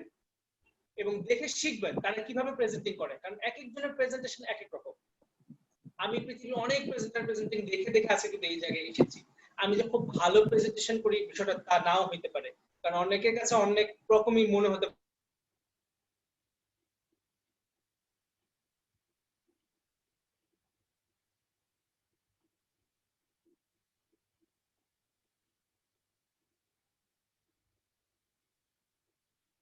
আবার নেট একটু প্রবলেম দিছে।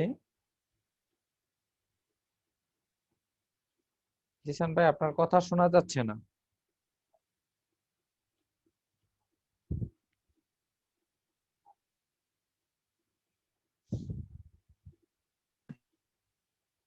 হ্যালো জিসান ভাই, আপনি কি আমাদের কথা শুনতে পাচ্ছেন?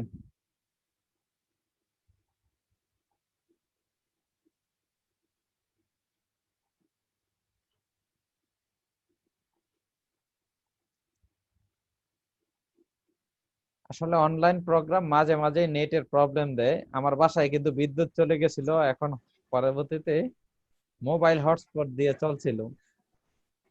আচ্ছা আচ্ছা, থ্যাংক ইউ সো মাচ, কোনো সমস্যা নাই, জি জি, সমস্যা যেটাই হোক ঠিক আছে ঠিক আছে। ওকে, আমি আবার আচ্ছা, স্লাইডে চলে আর যাচ্ছি। সবচেয়ে বড়, আচ্ছা থ্যাংক ইউ সো মাচ।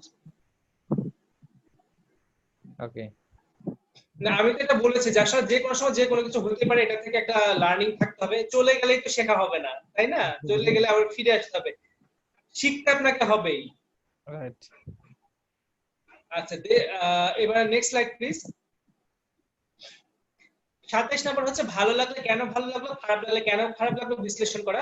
আপনি একটা অনুষ্ঠান দেখছেন, অনুষ্ঠানটা যদি আপনার ভালো লাগে তাহলে কেন ভালো লাগলো, যদি খারাপ লাগে তাহলে কেন খারাপ লাগলো, এটা বিশ্লেষণ আপনাকে করতে হবে। তাহলে কিন্তু আপনি বুঝবেন যে আসলে কোন জায়গাটায় আপনাকে ডেভেলপ করা উচিত। কোন আজকে যদি প্রোগ্রামে আপনি দেখছেন কি আমাদের নেটের প্রবলেম হচ্ছে, আমাদের এখানে ওয়াইফাই প্রবলেম হচ্ছে, এখানে কারেন্টের প্রবলেম হচ্ছে, এটা কিন্তু একটা লার্নিং, এটা আপনার সাথেও হবে এবং ডেফিনেটলি হবে, কারণ প্রত্যেকের বাসায় কিন্তু সব ধরনের অ্যারেঞ্জমেন্ট নেই, স্টুডিও করা নেই। সুতরাং হচ্ছে এটা কিন্তু হবে। স্টুডিওতেও প্রবলেম হয়, যেটা আমরা ছোটবেলায় দেখেছি। শাহাদ ভাই, জি জি, রাইট রাইট। বিদ্যুৎ জনিত কিছু ঘটায় আমরা দুঃখিত, ডিশের লাইনেও প্রবলেম হয়, তো প্রবলেম হতেই পারে, এটা ইজ পার্ট অফ লাইফ। ভালো লাগলে কেন ভালো লাগলো, খারাপ লাগলে কেন খারাপ লাগলো।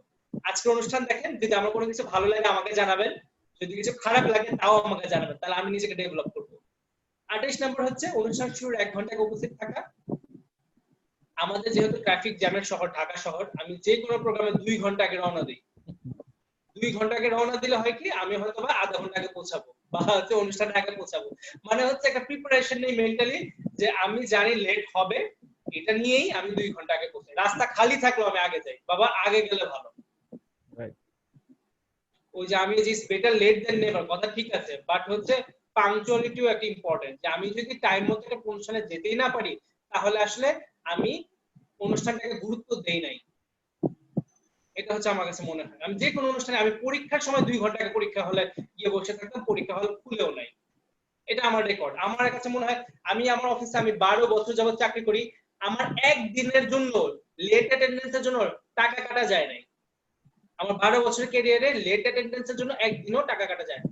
আমি নটরডেম কলেজের স্টুডেন্ট, আমার 99% অ্যাটেন্ডেন্স ছিল। কোনো একটা সময় শারীরিক অসুস্থতার কারণে যেতে পারিনি, ওটার সময় হচ্ছে আমার একটু পার্সেন্টেজ কমেছে, বাট 99% অ্যাটেন্ডেন্স ছিল। এটা ইম্পর্টেন্ট যে অনুষ্ঠান শুরুর 1 ঘন্টা আগে উপস্থিত থাকা। 29 নাম্বার হচ্ছে স্টেজে পায়চারি করে নিজেকে তৈরি করা। আমি এটা করি, প্রোগ্রামে গেলে 1 ঘন্টা আগে চলে যাই, গিয়ে স্টেজের উপর একটু হাঁটাচলা করি, নিজের মধ্যে একটা কনফিডেন্স আনি যে স্টেজ তুমি আমার, আজকে আমি যা বলবো তুমি তা শুনবে, আমি তোমাকে ভয় পাবো না, বরং তুমি ভয় থাকো যে আজকে আমি তোমার উপরে কি করি। মানে আমি নিজের প্রতি একটা কনফিডেন্স নিয়ে রাখি, স্টেজকে বলি স্টেজ তুমি আজকে আমার, অডিয়েন্সের দিকে তাকিয়ে বলি আপনারা আজকে আমার, আপনাদের সবাইকে আমি ভালোবাসি, এবং পরবর্তীতে দেখা যায় তারাও আমাকে ভালোবাসে। তো স্টেজে পায়চারি করে নিজেকে তৈরি করা। 30 নাম্বার হচ্ছে অনুষ্ঠান শুরুর আগে মাইক চেক করা। মাইক ঠিক আছে তো, আমার মাইকে কথা শুনতে পাচ্ছেন তো, আমি এখান থেকে কথা বলে লাস্ট সিটে যিনি বসে আছেন তিনি আমার কথা শুনতে পাচ্ছেন তো, এই যে মাইকটা চেক করা, এটা খুব important. Next slide please. 31 number হচ্ছে স্টেজের আলো এবং নিজের ক্যামেরা সম্পর্কে সজাগ দৃষ্টি রাখা। স্টেজের আলোটা কোথা থেকে আসতেছে এবং আমাকে সেটা দেখা যাচ্ছে কিনা, অডিয়েন্স দেখতে পাচ্ছে কিনা, এটা ঠিক রাখা। নিচের ক্যামেরাটা কোথা থেকে আমাকে দেখতে পাচ্ছে কিনা, কারণ আমার ভিডিওটা যদি ভালো না আসে তাহলে কোনো জায়গায় দেওয়া যাবে না, না ফেসবুকে ইউটিউবে কোথাও দেওয়া যাবে না। সুতরাং এমন একটা জায়গায় দাঁড়াতে হবে যেখান থেকে আমাকে ঠিক মতো দেখা যাচ্ছে, ভিডিও ক্যাপচার করা যাবে সুন্দরভাবে। 32 নাম্বার, যে কোনো অনভিপ্রেত অনাকাঙ্ক্ষিত ঘটনা সামাল দেওয়ার মানসিক প্রস্তুতি রাখা। এটা আমাদের হচ্ছে অনেক প্রবলেম হচ্ছে, বাট আমরা প্রোগ্রামটা করছি, এটাই হচ্ছে মানসিকভাবে প্রস্তুতি রাখা। 33 নাম্বার হচ্ছে স্ক্রিপ্ট সম্ভব হলে মুখস্থ করা। স্ক্রিপ্টটা মুখস্থ করলে আরো ভালো, আরো সহজ হয়ে যাবে আপনার কাছে। 34 নাম্বার, অনুষ্ঠানে কোনো পারফরম্যান্স দেরি করলে পরবর্তী জনকে আগে সুযোগ দেওয়া। কারোর জন্য কোনো কিছু থেমে থাকে না পৃথিবীতে, আপনার অনুষ্ঠানের জন্য থেমে না থাকে। কেউ দেরি করছে, তাকে পরবর্তীতে দিয়ে যে আসছে আগে তাকে সুযোগ দেন। Next slide please. 35 নাম্বার, অনুষ্ঠানে অডিয়েন্সকে নিজের করে নিতে হবে, নিজের। আজকে যেমন বলছি, আপনারা যারা যারা এখানে আছেন, আমি সোলাইমান আহমেদ জিশান, আমি মন থেকে বলছি, আজকে যেহেতু আপনারা আমাকে সময় দিচ্ছেন, আপনারা আমাকে দেখছেন, আমার মতো ক্ষুদ্র মানুষের কথা শুনছেন, সুতরাং আপনারা আমার জীবনে অনেক গুরুত্বপূর্ণ ব্যক্তি। আপনাদের সবাইকে আমি মন থেকে জানাচ্ছি ভালোবাসা, এবং আমি আপনাদেরকে ভালোবাসি। আপনাদের যে কোনো সময় যে কোনো প্রবলেমে আপনি ফেসবুকে, সোশ্যাল মিডিয়াতে, আপনি গুগলে সার্চ করলে সোলাইমান আহমেদ জিশান আমাকে পাবেন, আমাকে নক করবেন অথবা শাহাদাত ভাইকে জানাবেন, আমি অবশ্যই আপনাদেরকে সহযোগিতা করব যে কোনো ব্যাপারে। এরকম একটা মেন্টালিটি আপনার থাকতে হবে। অনুষ্ঠানে অডিয়েন্সকে নিজের করে নিতে হবে। আমি আপনাদের নিজের মতো করে নিতে চাই। আমি চাই সারা জীবন আমার প্রত্যেকটা অডিয়েন্স আমাকে মনে রাখুক, আমাকে ভালোবাসুক। এটাই হচ্ছে আমার অর্জন, আপনার মধ্যেও এটা থাকতে হবে। 36 নাম্বার, স্টেজে কারো সমালোচনা নিন্দা করা যাবে না, কখনোই যাবে না। পারলে প্রশংসা করেন, না পারলে বইলেনই না। বদনাম, গীবত, নিন্দা, বিতর্কিত কথাবার্তা, তর্ক করা যাবে না। আপনি কি চান? সবাই আপনাকে ভালোবাসে। এখানে ধর্মীয় কোনো বিষয় হচ্ছে না, এখানে রাজনৈতিক বিষয় না, এখানে হচ্ছে ভালোবাসার বিষয়। আপনি চান ভালোবাসার একজন মানুষ হতে, সুতরাং দুইটা বিষয় কখনো কথা বলা যাবে না। আমি কোনো ধর্মীয় ব্যক্তিত্ব নই, আমি কোনো রাজনৈতিক ব্যক্তিত্ব নই। আমি ধর্মীয় কথাও সব জায়গায় বলি না, বলি যেটা ভালো কথা বলি। ভালো কথা সবার জন্যই প্রযোজ্য, রাজনৈতিক কথা বলা যাবেই না। তবে আপনি যদি রাজনৈতিক ব্যক্তিত্ব হন, রাজনৈতিক কোনো সভায় গেছেন, রাজনৈতিক কথা বলেন।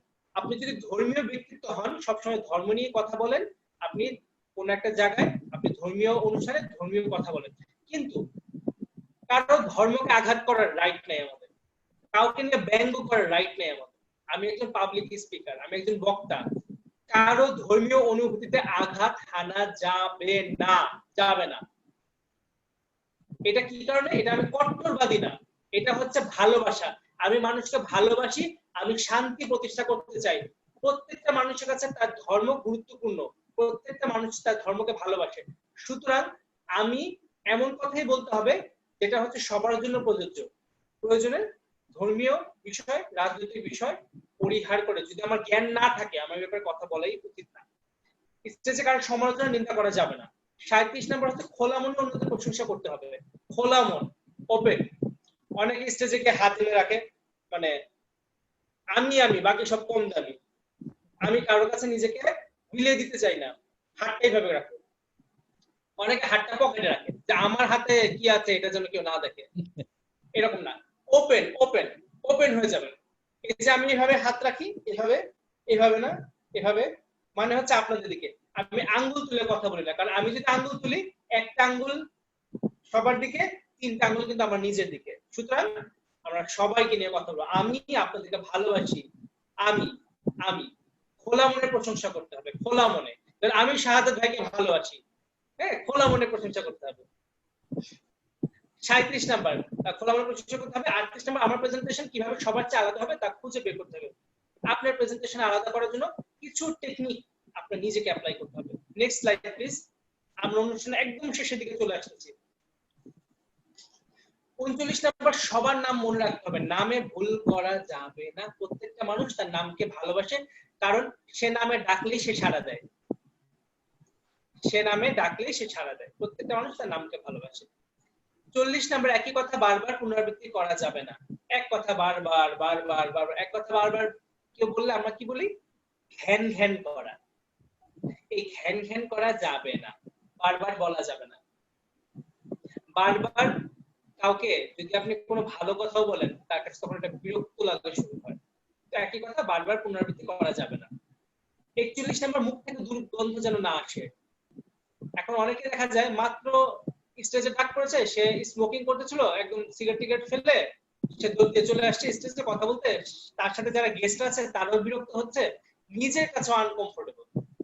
সুতরাং আপনি ভালো কথা বলবেন, ভালো মুখ থেকেই তো বলবেন, মুখটা একটু পরিষ্কার করে নিন, পারলে এই সমস্ত বদ অভ্যাস বাদ দিন। কারণ কি, আপনি যদি অ্যালকোহল নেন, আপনি যদি এই যে হার্ড ড্রিঙ্কস কেউ নেন, কেউ হচ্ছে স্মোকিং করেন বা বাজে অভ্যাস থাকলে তার গলাটা নষ্ট হয়ে যায়, তার স্বরটা নষ্ট হয়ে যায়, তাহলে তার কথাটা ভালো শুনবেন কিভাবে? সুতরাং একজন ভালো মানুষ, হ্যালো, আচ্ছা, একজন ভালো মানুষ কিন্তু ভালো কথা বলতে পারে। একজন ভালো মানুষের ভালো অভ্যাস থাকবে, খারাপ অভ্যাস থাকবে না। সুতরাং খারাপ বিষয়গুলো বাদ দিয়ে দিবেন, মুখ থেকে যেন কোনোভাবে দুর্গন্ধ না আসে, আপনার কথা শুনতে যেন ভালো লাগে, ক্লোজ আপের মতো, কাছে আসো, কাছে আসো, কাছে আসার গল্প, ভালোবাসার গল্প। কাছে আসতে হলে মুখে একটা সুগন্ধ থাকতে হবে। 42 নম্বর, কট্টরবাদী কথা বলা যাবে না। কট্টরবাদী মানে গরু ঘাস খায়, মানে গরু ঘাসে খায়, গরু ভাতের মারও খেতে পারবে না, কোনো কিছু খেতে পারবে না, এটা না। কট্টরবাদী হওয়া যাবে না। হয়তো আপনার কাছে একটা ধারণা খুব দৃঢ়, কিন্তু সবার কাছে নাও হতে পারে। পৃথিবীতে 700 কোটি মানুষ, প্রত্যেকটা মানুষ ভিন্ন। কিভাবে? কারণ আমাদের বুড়ো আঙ্গুলের ছাপ প্রত্যেকটা মানুষের ভিন্ন। সৃষ্টিকর্তা আমাদের কিভাবে সৃষ্টি করেছেন? পৃথিবীতে বৃষ্টির পানি পড়ে, একটা পানির বিন্দুর সাথে আরেকটা পানির বিন্দুকে মিলানো যায় না। তো সৃষ্টিকর্তা আপনাকে যে জিনিসটা দিয়েছে সেটা আমাদের সবাইকে দেয় নাই। সুতরাং কট্টরবাদী কথা বলা যাবে না, সবাইকে ভালোবাসতে হবে, শান্তির প্রতিষ্ঠা করতে হবে শান্তির মাধ্যমে। 43 নাম্বার, কারো কানে কানে ফিসফিস করে কথা বলা যাবে না। খুব বাজে একটা অভ্যাস। অনুষ্ঠানে আপনি বক্তব্য দিচ্ছেন, কানে এসে বলল, ভাই আপনার তো 5 মিনিট 5 মিনিট 5 মিনিট, ভাই শুনেন শুনেন শুনেন, ভাই আপনি ওই সভাপতির নাম বলেন নাই, ভাই আপনি প্রেসিডেন্টের নাম বলেন নাই, ভাই আপনি কিন্তু নেত্রীর নাম বলেন নাই, আপনি কিন্তু সরকারের প্রশংসা করেন নাই। না, কানে কানে কোনো কথা বলা যাবে না, যা বলতে হবে আগে বলে নেবেন। কানে কানে ফিসফিস করা যাবে না। আমি কোথাও বক্তব্য দিতে গেলে আগেই ডানে বায়ে বলে রাখি, স্টেজে কেউ যেন না ওঠে যতক্ষণ আমার কথা শেষ না হয়। আমাকে সিগন্যাল দিবেন, আমি কথা শেষ করে দিব, সমস্যা নাই, কিন্তু কেউ কানে ফিসফিস করবেন না আমার সাথে। এটা খুব বাজে লাগে, খুবই বাজে লাগে। বিশেষ করে আমি অনেক রাজনৈতিক প্রোগ্রাম উপস্থাপনা করতে গেছি, এই প্রবলেমটা আমি ফেস করেছি। কানে ফিসফিস করা খুবই খুবই খুবই বাজে একটা ব্যাপার, যে বক্তা তার জন্য, দর্শকদের জন্য খুব বাজে ব্যাপার, তখন কনসেন্ট্রেশন ঠিক থাকে না। Next slide please. 44 নাম্বার, আমি আমি আমি বাকি সব কম দামি, এটা করা যাবে না। আমি শব্দটা ব্যবহার করা যাবে না। আমরা আজকে প্রশিক্ষণ দিচ্ছি, আমরা, আপনারা আছেন, আমি আছি, আমরা আছি।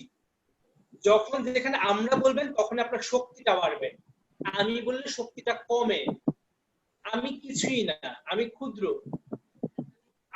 আমরা শব্দটা বেশি ব্যবহার করব। 45 নাম্বার, তর্ক বিতর্ক এড়িয়ে চলুন, কোনো তর্কে যাওয়া যাবে না, কোন রকম তর্কে যাওয়া যাবে না। কারণ তর্ক মানে কি জানেন? আরেকটা মানুষকে ভুল প্রমাণ করার চেষ্টা না।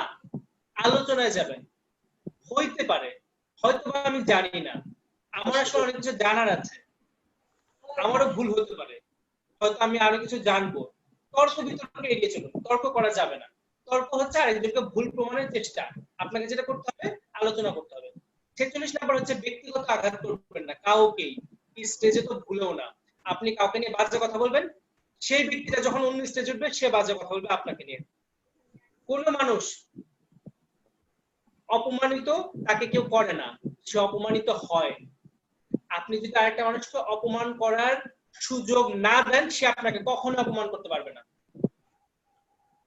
আপনি যদি আরেকটা মানুষকে বাজে কথা বলার সুযোগ না দেন, সে কখনো আপনাকে নিয়ে বাজে কথা বলবে না। যদি কেউ বলে এটা তার জন্য থাকবে, সে একটা পাগল। আদারওয়াইজ আপনি যদি কাউকে সুযোগ না দেন আপনার ক্ষতি করার, সে আপনাকে ক্ষতি করবে না। এগুলো অনেক আপনজনই মানুষের ক্ষতি করে, কারণ সে আপনজন সুযোগটা পায়, পরেরা পায় না।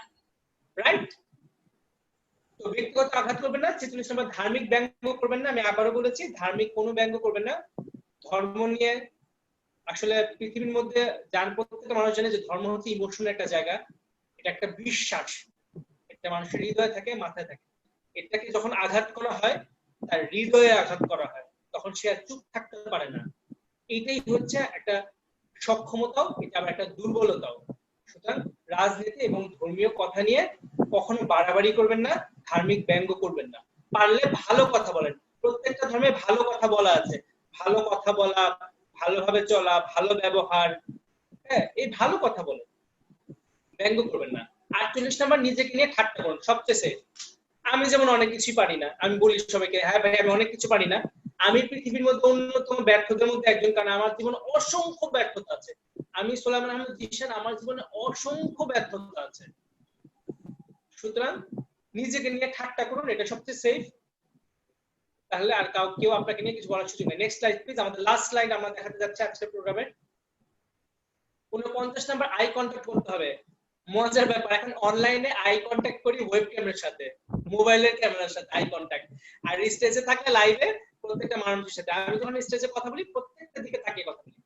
কেন তাকিয়ে কথা বলি? এটা বোঝা যায় যে আপনি সবার কথা শুনছেন, সবাইকে গুরুত্ব দিচ্ছেন, ভয় পাবেন না। আমি আজ থেকে 10-15 বছর আগে একটা ক্লাস করতাম সেলফ ডেভেলপমেন্টের। আমাদের যে টিচার ছিলেন উনি ইন্তেকাল করেছেন, ফয়জুর রহমান ছিলেন, উনি একজন সাংবাদিক, আল্লাহ পাক তাকে বেহেশত নসিব করুন। উনাকে আমি বলেছিলাম যে ভাইয়া, তারা ভাই নাম ছিল ওনার, আমি বলছি ভাইয়া আমি তো আসলে মেয়েদের সাথে কথা বলতে একটু শাই ফিল করি, খুব লজ্জা পাই। উনি আমাকে বলেছে, দেখো তুমি মেয়ে হিসেবে দেখো না, নারী হিসেবে দেখো না, তুমি মানুষ হিসেবে দেখবে, তোমার আর ভয় কাজ করবে না। মানুষ হিসেবে যখনই আপনি দেখবেন তখন আপনার ভিতরে কে বড়, কে ছোট, কে ধনী, কে গরিব, কে সেলিব্রিটি, কে নন সেলিব্রিটি, কে সাধারণ, কে অসাধারণ, কোনো কিছুই কাজ হবে না। প্রত্যেকে মানুষ, মানুষটা মানুষ হিসেবে দেখবেন। আমি যখন থেকে এটা শিখেছি তখন থেকে আমার ভিতরে কোনো ভয় কাজ করে না।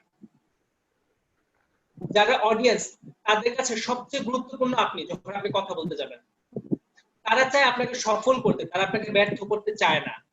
স্টেজে গিয়ে কেউ কথা বললে ওই যে ডিম মারে, পচা ডিম মারে, আমি আজ পর্যন্ত কোনো জায়গায় দেখি নাই। অনেকে টিভিতে দেখি স্যান্ডেল উড়ায় মারা, বাজে জিনিস করা, আমি আজ পর্যন্ত কোথাও দেখি। আমি 500-এর উপরে প্রোগ্রামে আমি প্রেজেন্টিং করেছি, এত জায়গায় আমি ট্রেনিং করেছি। এই সমস্ত জিনিস হচ্ছে ফালতু কথা। আমি নিজে করেছি এত, তাহলে আমি কত ট্রেনিং দেখেছি। কোথাও কোনো দর্শক চায় না উপস্থাপককে ইনসাল্ট করতে, বক্তাকে ইনসাল্ট করতে, কোথাও কোনো দর্শককে চায় না, সবাই চায় শুনতে। কেউ আপনাকে ব্যর্থ করতে চায় না, সবাই আপনাকে সফল করতে চায়, এটাই হচ্ছে সত্যি কথা। সবাই চায় আপনি এমন একটা কথা বলেন যেন সে তালি বাজায়, এটাই হচ্ছে রাইট। এগুলো হচ্ছে সিনেমা, মিডিয়া আমাদেরকে দেখায় যে একটা ভুল করেছে, সবাই পচা ডিম মেরেছে, আবার সে নায়ক হয়ে আসছে, এবার তাকে সবাই অ্যাকসেপ্ট করেছে। Life is not cinema. B practical. আপনি কিছু জিনিস প্র্যাকটিস করে যান, সেটাই ডেলিভারি দেন, দেখবেন আপনার রেজাল্ট ভালো হবে। 50 নাম্বার, কোনোভাবে অবহেলা করা যাবে না, অবহেলা করা যাবে না কাউকে না।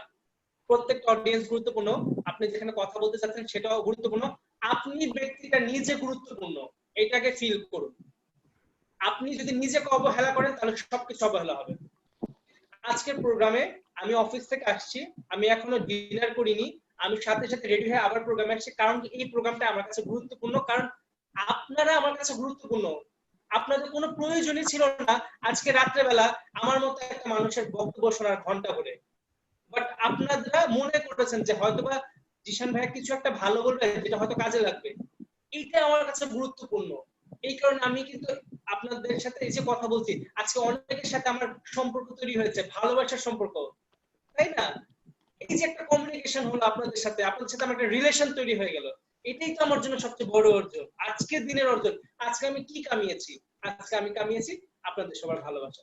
তো সবাই অনেক ভালো থাকবেন, সুস্থ থাকবেন, এবং আমি লাস্ট একটা ভিডিও অন করার জন্য বলছি শাহাদাত ভাইকে। Thank you. জি ভাইয়া ভিডিওটা একটু অন করে এবং সাউন্ডটা একটু বাড়িয়ে দিবেন প্লিজ। জি জি করছি।